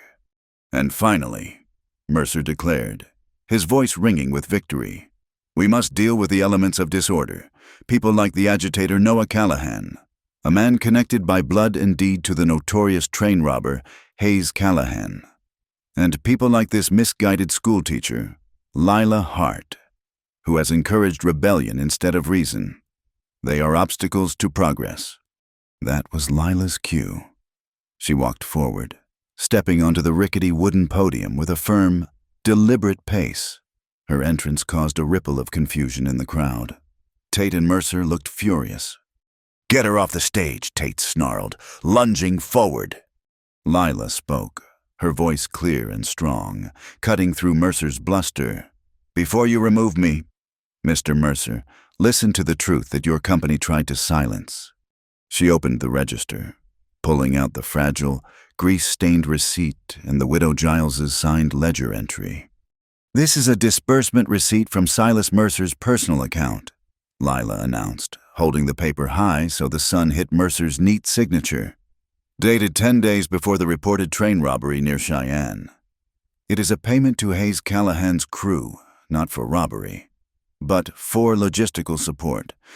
The crowd let out a massive, collective gasp, a loud, startled intake of air that spoke of disbelief and sudden, profound clarity. Mercer didn't catch a bandit. He created one, Lila continued, her voice gaining power. He hired Hayes to be in the right place at the wrong time, then used that payment as proof of his guilt. He framed an honest man to secure this land and silence his opposition. Tate, realizing the full scope of the disaster, raised his shotgun, pointing the barrel directly at Lila's chest. "That's enough. Teacher, you're under arrest. Give me that evidence." Just as Tate's finger tightened on the trigger, a blur of motion erupted from the side of the crowd. Red burst onto the platform, moving with the desperate speed of a protector. He didn't rush the sheriff. Instead, he simply swung his arms wide, placing himself fully and deliberately between the barrel of Tate's shotgun and Lila Hart. He was the human shield, fulfilling his vow. The crowd surged, galvanized by the sight of the disarmed man defending the wounded woman. "Don't shoot," someone yelled. "He's unarmed." Before the Tate could fire, an even greater surprise unfolded. Tate's own deputy, a clean-cut, quiet man named Thomas, who had been standing guard beside Mercer, suddenly spun on his heel. He drew his pistol and leveled it, not at the crowd, but directly at Silas Mercer's head. "You're a liar." Mercer Thomas's voice was filled with raw, suppressed hatred. "My brother, Samuel, worked for you. He was supposed to drive that train car. He found out about the setup. You killed him to keep him quiet, and then blamed Hayes Callahan. My brother was no bandit." The air froze, the unexpected, intimate betrayal silencing even the crowd. Mercer, panicked, saw his entire operation dissolving into violence and exposure. He moved with a speed no one expected, shoving Thomas aside and making a desperate lunge for Tate's shotgun, wresting it from the sheriff's grip. "I'll end this now," Mercer screamed, swinging the barrel toward Lila, intending to silence the evidence with a single shot. Red reacted instantly. He drove his shoulder, his bandaged side screaming in protest, into Lila's side, shoving her violently off the podium. The gunshot exploded, deafening in the crowded square. The bullet missed Lila completely, soaring over Red's back and striking the most unexpected target, the old, rusted school bell hanging precariously from the eaves of the general store. The bell, split by the impact, let out a massive, resonant, final clang that echoed across the entire valley, a vibrating cry of defiance and justice. The sound shattered the crowd's hesitation. The sight of the bleeding teacher, the unarmed man, the honest deputy, and the exploding sound of the bell, the symbol of their future, was too much. The crowd surged forward, a wave of honest, enraged citizens, They didn't need Red's fists or Tate's law. They used the weight of their own bodies. They swarmed the stage, pulling Tate and a now hysterically raving Mercer off the platform. The scene descended into a flurry of motion, but not senseless violence. Red, his body aching but whole, did not join the fray. He stood above Lila, helping her sit up in the dusty earth. He saw the anger in the eyes of the townsfolk, but also their control. They wrestled Tate and Mercer to the ground, securing them with rope and belts, restraining them from further harm. "No killing the blacksmith," John shouted over the chaos. "We let the federal judge handle them. No stray bullets here." The law of the people, deliberate, communal, and against bloodshed, had won over the law of the gun. Red, looking at the restrained, humiliated figures of Tate and Mercer, felt an immense sense of peace. He had fulfilled his oath. He had not taken a life, he had preserved one, and in doing so, he had saved the town. Lila looked up at Red, the adrenaline fading, leaving her exhausted and in pain. The beautiful, terrible sound of the cracked bell was still ringing in the air. A final, beautiful tremor of victory. Red pulled her into a sitting position, his arms supporting her tenderly. He looked at her torn shoulder, the pain in her eyes, and then at the faces of the community who had risked everything. "Lila," Red whispered, the exhaustion and relief turning his voice rough and honest. He reached up, his calloused thumb gently wiping a streak of blood and dust from her cheek. "I stood between you and that gun. I kept my promise, but now I have to tell you my fear, my deepest, honest fear." Lila waited, her own heart aching with both the physical wound and the sudden rush of overwhelming feeling for this man. "I was terrified, right then, when he fired," Red confessed, his eyes searching hers, deeply vulnerable. "Not for myself, but I was afraid, truly afraid, that I would succeed in defending you. And then, after all of this, you would realize that you had paid too high a price for standing next to the train robber's brother." Lila reached up, her fingers finding the strength to cover his hand, placing his calloused palm against her cheek. The cracked bell was finally silent, and the square was filled with the sound of the subdued crowd, breathing a collective sigh of relief and victory. The climax was over, sealed by a gunshot that had broken a bell, not a life. The aftermath of the climax was not a fanfare, but a slow, careful process of picking up the pieces. The immediate danger had passed, replaced by the mundane, necessary actions of justice and healing. Lila was guided gently back toward the schoolhouse by Sarah Holt, the livery owner's wife, her arm draped protectively over the small, blood-soaked bandage on her shoulder. The town doctor, a perpetually exhausted man named Dr. Alastair, was the first on the scene, having been pulled from the general store to assess the injuries. "Miss Hart, you have a deep graze near the collarbone," Dr. Alastair announced, cleaning the wound with a harsh, antiseptic wash that made Lila grit her teeth. "The shoulder joint is fine, thank God, but you need rest, and you need to keep that wound clean. No heavy lifting, no quick movements. You were lucky that man pushed you when he did." Red stood nearby, his face drawn, looking more exhausted than he had after wrestling burning timber. He was holding his own left hand awkwardly. "Callahan, let me see that hand," Dr. Alastair commanded, turning his attention to Red. Red reluctantly extended his hand. The massive, calloused palm was already swelling, the knuckles discolored where he had driven his fist through the schoolhouse window frame to draw the deputy's attention, and then where he had absorbed the impact of shoving Lila from the podium. Dr. Alastair prodded the hand with practiced fingers. Fractured metacarpal, 2 cracked knuckles. Nothing that needs setting, but you won't be using this for a while. You're lucky. It's the hand of a man who lives by the rope and the saddle, and it suffered some professional damage. Lila, even through her own pain, felt a deep pang of sympathy and admiration. He had paid for his act of self-defense and shielding with the instrument of his entire livelihood. As Dr. Alastair wrapped Red's hand in a stiff linen splint, Lila's students crowded in. Little Jimmy Finch, the boy who found the receipt and picked the jail lock, pressed a small, dried pouch into Lila's good hand. "Miss Hart, this is for the pain," Jimmy whispered, his eyes wide with concern. "It's dried pennyroyal and feverfew.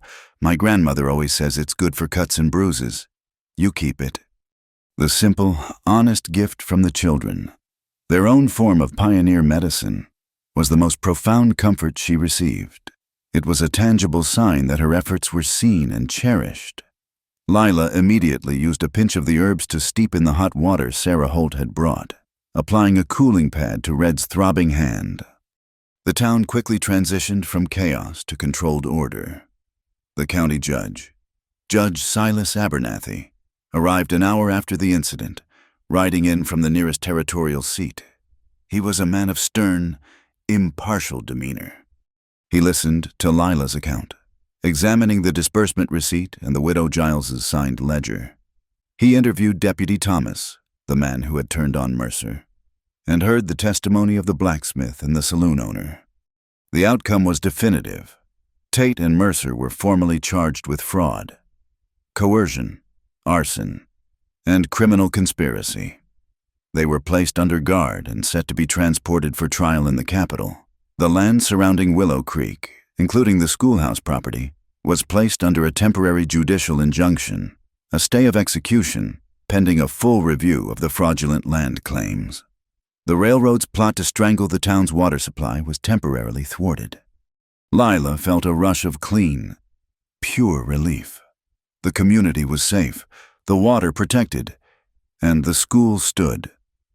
Her purpose had been fulfilled. In the ensuing days of peace, the rhythm of healing began. Red was restless, his one-handed restriction a source of constant irritation. His freedom from the shadow of the Hayes-Callahan accusations was exhilarating, but his inability to work his herd properly was deeply frustrating. He was free from his family's past, but now he had to learn how to use his capable hands not for wrangling or defense, but for building and quiet care. Lila spent her time teaching the children to write statements for the judge and organizing the replacement of the large, cracked school bell. The bell, a potent symbol of their victory, was retrieved and carefully hung back on the schoolhouse eave. The large crack, running straight down the side where Mercer's bullet had struck, was clearly visible. It was a scar, a proof of purchase. When struck lightly, the bell no longer rang a perfect, clear tone, but a deep, slightly melancholic, beautiful resonance, a constant reminder that the future carried the marks of the struggle. "The bell sounds different now," Lila observed to Red one afternoon, as they sat together on the newly repaired porch. Red, carefully whittling a small piece of cottonwood with his functional right hand, looked up. "It sounds earned. Lila, it rings the truth of what we paid for it. A clean bell rings innocence. A cracked bell rings experience." Lila's own internal architecture was undergoing renovation.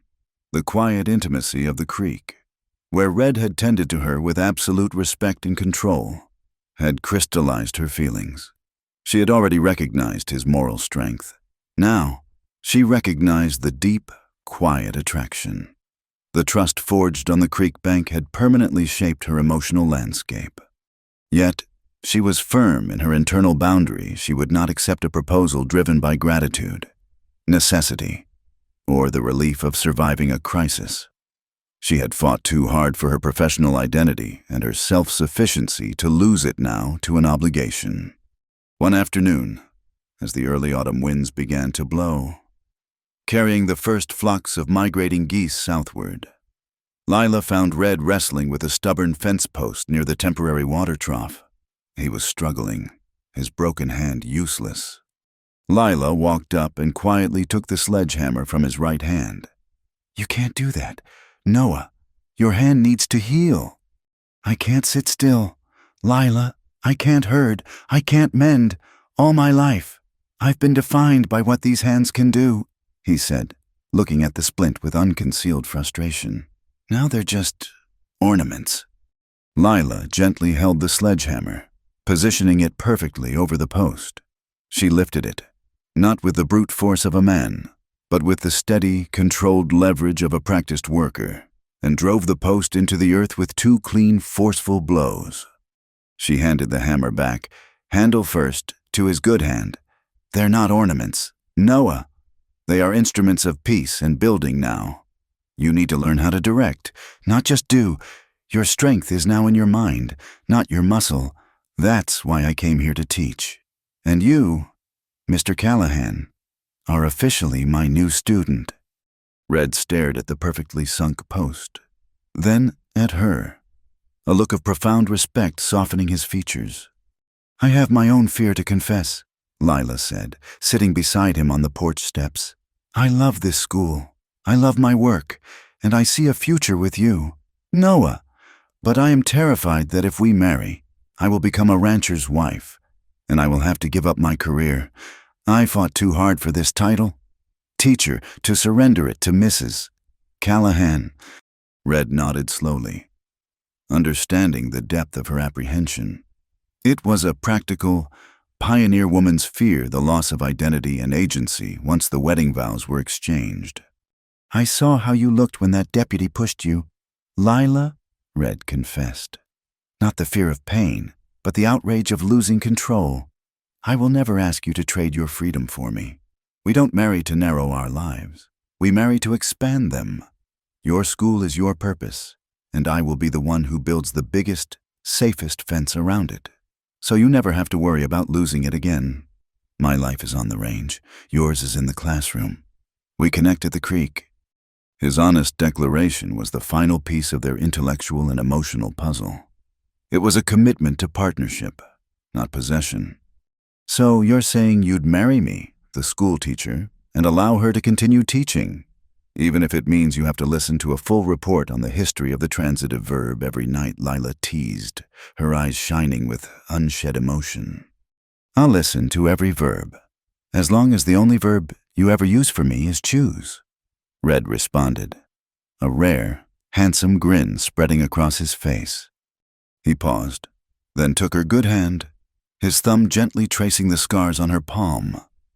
"I am free now, Lila, free from the shadow, free from the debt. The land is safe, and my life is my own.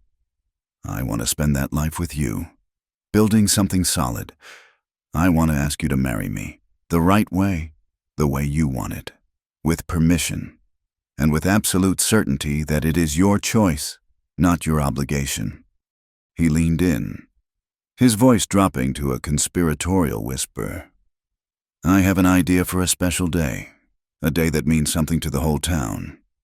Will you wait for me to set the stage for your perfect proposal, Miss Hart?" Lila's heart swelled, not with romantic excitement, but with profound certainty. She knew he wouldn't rush her, and he wouldn't make it about flash. "I'll wait, Noah," Lila replied, her hand tightening around his, "but make sure it is a day of absolute, undeniable joy, not just relief." The season turned, the golden hue of early autumn settling over the sandhills. The tension of the summer's battle was replaced by the quiet, dedicated work of rebuilding the community's trust and the school's supplies. The stage was set for a resolution built on honest labor and mutual respect, leading to the ultimate declaration of commitment at the final town gathering. The season's change culminated in the Harvest Festival, a defiant act of joy and community renewal held exactly 3 weeks after the confrontation at the market square. The air was crisp and cool, carrying the sharp, invigorating scent of drying sage and the promise of a cold, hard winter ahead. The center of Ash Hollow had been transformed. The charred remains of the Holt stable had been cleared, and in their place, the townsfolk had erected a massive, temporary dance platform. Lanterns strung between the general store and the church cast a warm, golden light over the square, illuminating the faces of the settlers who had chosen to stand their ground. The political atmosphere had cleared significantly. The county judge had returned, and with the indisputable evidence from Lila's register, Tate and Mercer had been officially handed over to the state authorities. A state's attorney had arrived, beginning the process of validating all land deeds along the Willow Creek, assuring the citizens that the land was safe, at least for the moment. The oppressive shadow of the railroad's deceit had lifted. The most potent symbol of this shift stood in the schoolyard. All the red survey stakes, the markers of coercion and greed, had been pulled from the earth, their ugly scarlet tips discarded in a pile of refuse. In their place, Red Callahan, with his healing but still splinted hand, had supervised the construction of a new, sturdy boundary. These were not stakes of exclusion, but posts for a communal fence. Hammered into the ground by the men and women of the town, a boundary built by shared labor, not imposed by decree. Lila watched the dancers' children chasing each other through the swirling dust, and couples gliding across the wooden floor to the cheerful, plaintive strains of a lone violin playing a spirited Western waltz. She felt a profound peace, the kind that settles in when chaos gives way to earned order. Red appeared at her side, his movements still slightly stiff from the residual pain in his hand, but his eyes shining with a quiet, focused intensity. He wore a clean, dark coat, and his hair was freshly combed. He had clearly gone to an unusual amount of trouble. "You look beautiful, Miss Hart," Red murmured, his voice low enough to be intimate, despite the surrounding celebration. "You look exactly like a teacher who just saved a town and proved her man innocent." Lila smiled, touching the soft linen bandage beneath her dress. "You look like a man whose honesty is about to cost him his freedom, Noah Callahan." He took her good hand and led her away from the main bustle, toward the schoolhouse porch, where the cracked bell hung silently under the light of a nearby lantern. The moon was a slender sliver, but the sky above was a breathtaking expanse, the night air so clear that the stars felt close enough to touch, scattered across the velvet black like spilled salt. Red stopped beneath the bell. He reached into his coat pocket with his good hand and pulled out a small, intricately carved wooden box. It was made of pale, smooth cottonwood, the same white birch that grew along the banks of the Willow Creek. He had whittled it himself during the long hours of his recovery, practicing patience and precision. Lila's breath caught in her throat. She looked at the small box, then at the man standing before her, the stars of the sandhills glittering above his head. He opened the box. There was no diamond or gold ring inside. Instead, resting against the soft lining of felt, was a strip of the old, rough muslin fabric, the very strip he had used to bandage her shoulder that morning by the creek. Lila felt her eyes prickle with sudden tears. It was the fabric of their intimacy, the physical proof of her trust and his disciplined respect. On the muslin, he had used a single, careful thread of red yarn to cross-stitch a short, simple phrase, "Cham toi, nung ben hao," slowly, but together. Red looked at the embroidered patch, then into Lila's eyes, his expression solemn. "Lila Hart," he began, his voice rough with emotion, stripped bare of all wit or performance. "I promised you that I would never ask you to trade your freedom for me. I promised you that I would use my hands to build, not to break. This piece of cloth is the proof of that promise. It reminds me of the most sacred moment we shared, a moment of complete trust and consent. I was terrified of failing you then, and I am terrified now." He took her hand, his calloused palm enveloping hers. "I can't promise you stars in the sky, Lila. I can only promise that this hand will always ask permission before it touches you." He paused, letting the magnitude of the simple, radical promise settle between them. It was a promise of respectful partnership, of lifelong consent, of recognizing her agency above all else. "I am free now, and you are secure," Red continued. "I ask you to choose me, not out of gratitude for a rescue, but out of your own free will. Choose to be my partner in building a life here, where your school and your water are safe, and where your work is respected above all else. Will you marry me? Lila Hart. To widen our lives, not to narrow them." Lila did not cry. She took a deep, steady breath, the sound of the waltz music and the laughter of the crowd fading into the background. She looked at the patch of muslin, at the simple, profound commitment written on the cloth of their healing. "Yes, Noah," Lila replied, her voice firm and clear. "A choice freely and deliberately made. Yes, not because I owe you a debt for saving me, but because I choose the man who understands that love is consent, patience, and shared labor." The resolution was complete. It was a choice rooted not in the grand passion of fiction, but in the practical, hard-won trust of the American West. The cheering from the townsfolk, who had been watching their slow, dramatic scene, erupted around them. The saloon owner, Silas, who had found his conscience, whistled loudly. Red bent his head slowly, taking his cue from her clear consent. He kissed her, then a gentle, firm press of his lips against hers, sweet and completely devoid of urgency, an honest seal on a partnership of equals. It was a brief, intimate moment shared in the presence of the entire community, a moment of dignity and quiet love. The change in the town was palpable.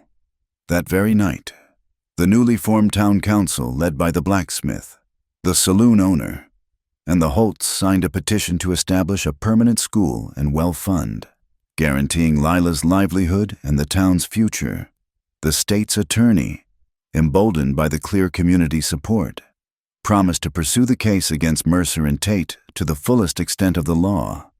Reverend Thomas, the nervous preacher who had long feared crossing Tate, came up to Red, a small, genuine smile finally reaching his eyes.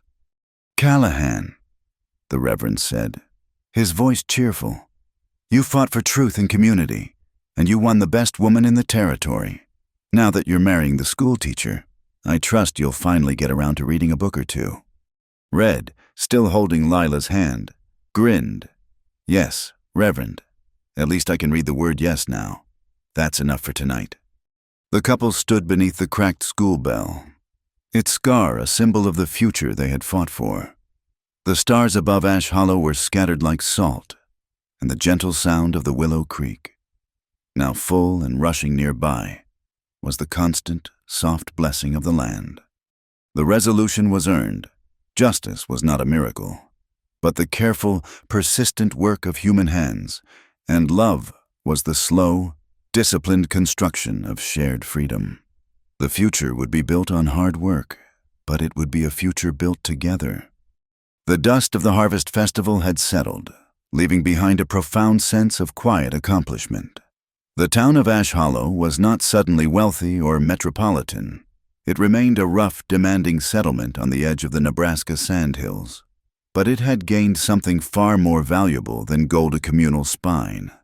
The resolution of the great conflict was not marked by a single, dramatic moment, but by the relentless rhythm of small, deliberate actions that followed.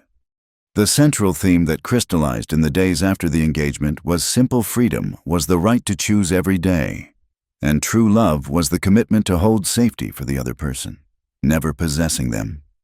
Justice, they had learned, was not a sudden magical spell, but the product of a community that dared to stand shoulder to shoulder with the truth. Red Callahan's transition from a man shadowed by his family's past to a solid pillar of the community was evident in his work. He could not yet use his left hand for the heavy work of roping, but he used his good right hand to begin sketching plans.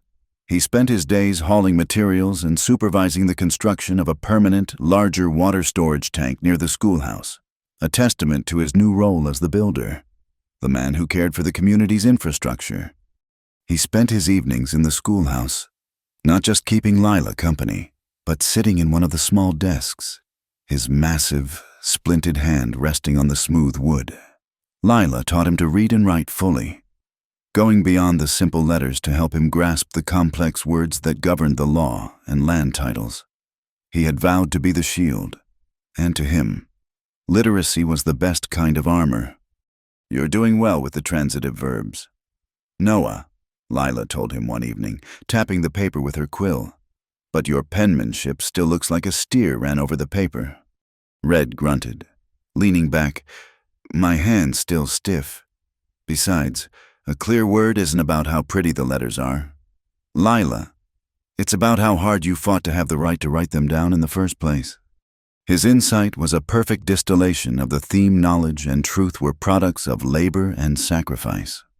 Lila, the newcomer, was now firmly entrenched as the town's moral anchor and practical citizen. She was instrumental in helping the new town council draft their petition to the state. She learned how to accept the deep affection and gratitude of the townspeople without letting it compromise her fierce independence. She had drawn a clear boundary for her future with Red, and he had respected it absolutely, reinforcing her belief that a strong partnership expanded, rather than limited, both lives. She had chosen her love, and in doing so, she had chosen her freedom. Their complex, blended conflict, the fight against the greedy social structure and the harsh environment, had been solved not by a lone cowboy hero, but by an integrated system of allies: Lila's knowledge, Red's restraint, the blacksmith's labor, the widow's testimony, and the children's courage, the age of the individual. Gun-toting hero was fading. The era of community and collective action was dawning in Ash Hollow. The ultimate symbol of their journey was the school bell.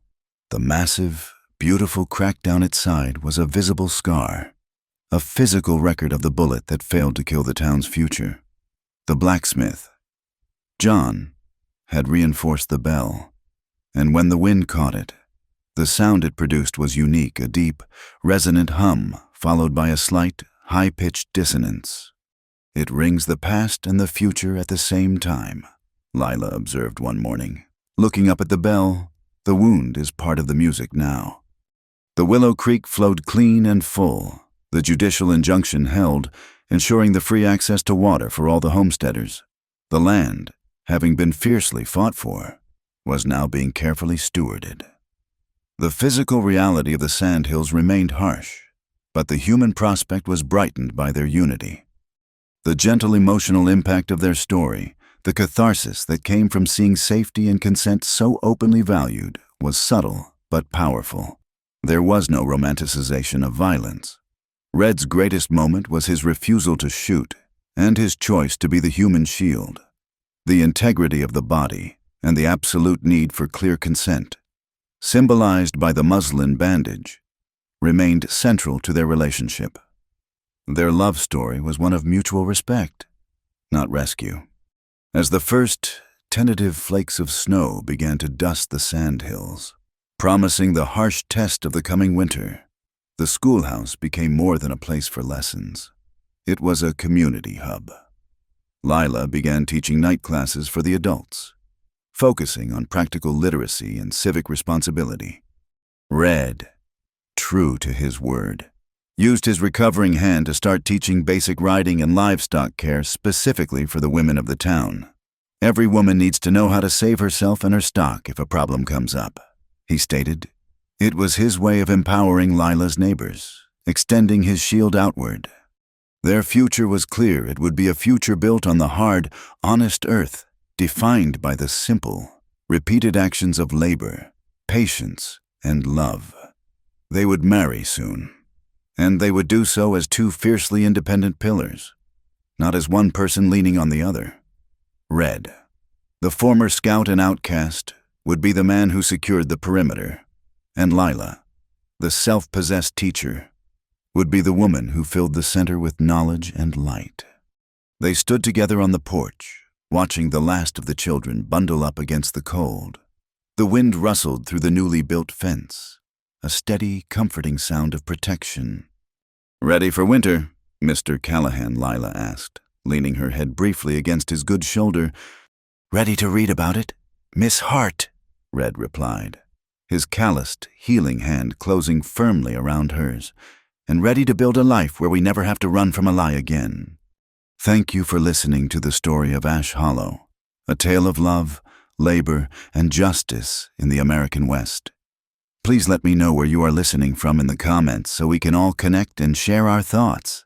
And consider subscribing to my channel, Wild West Tales, liking the video, and supporting further by pressing the hype button so this story in the video can be heard by more people.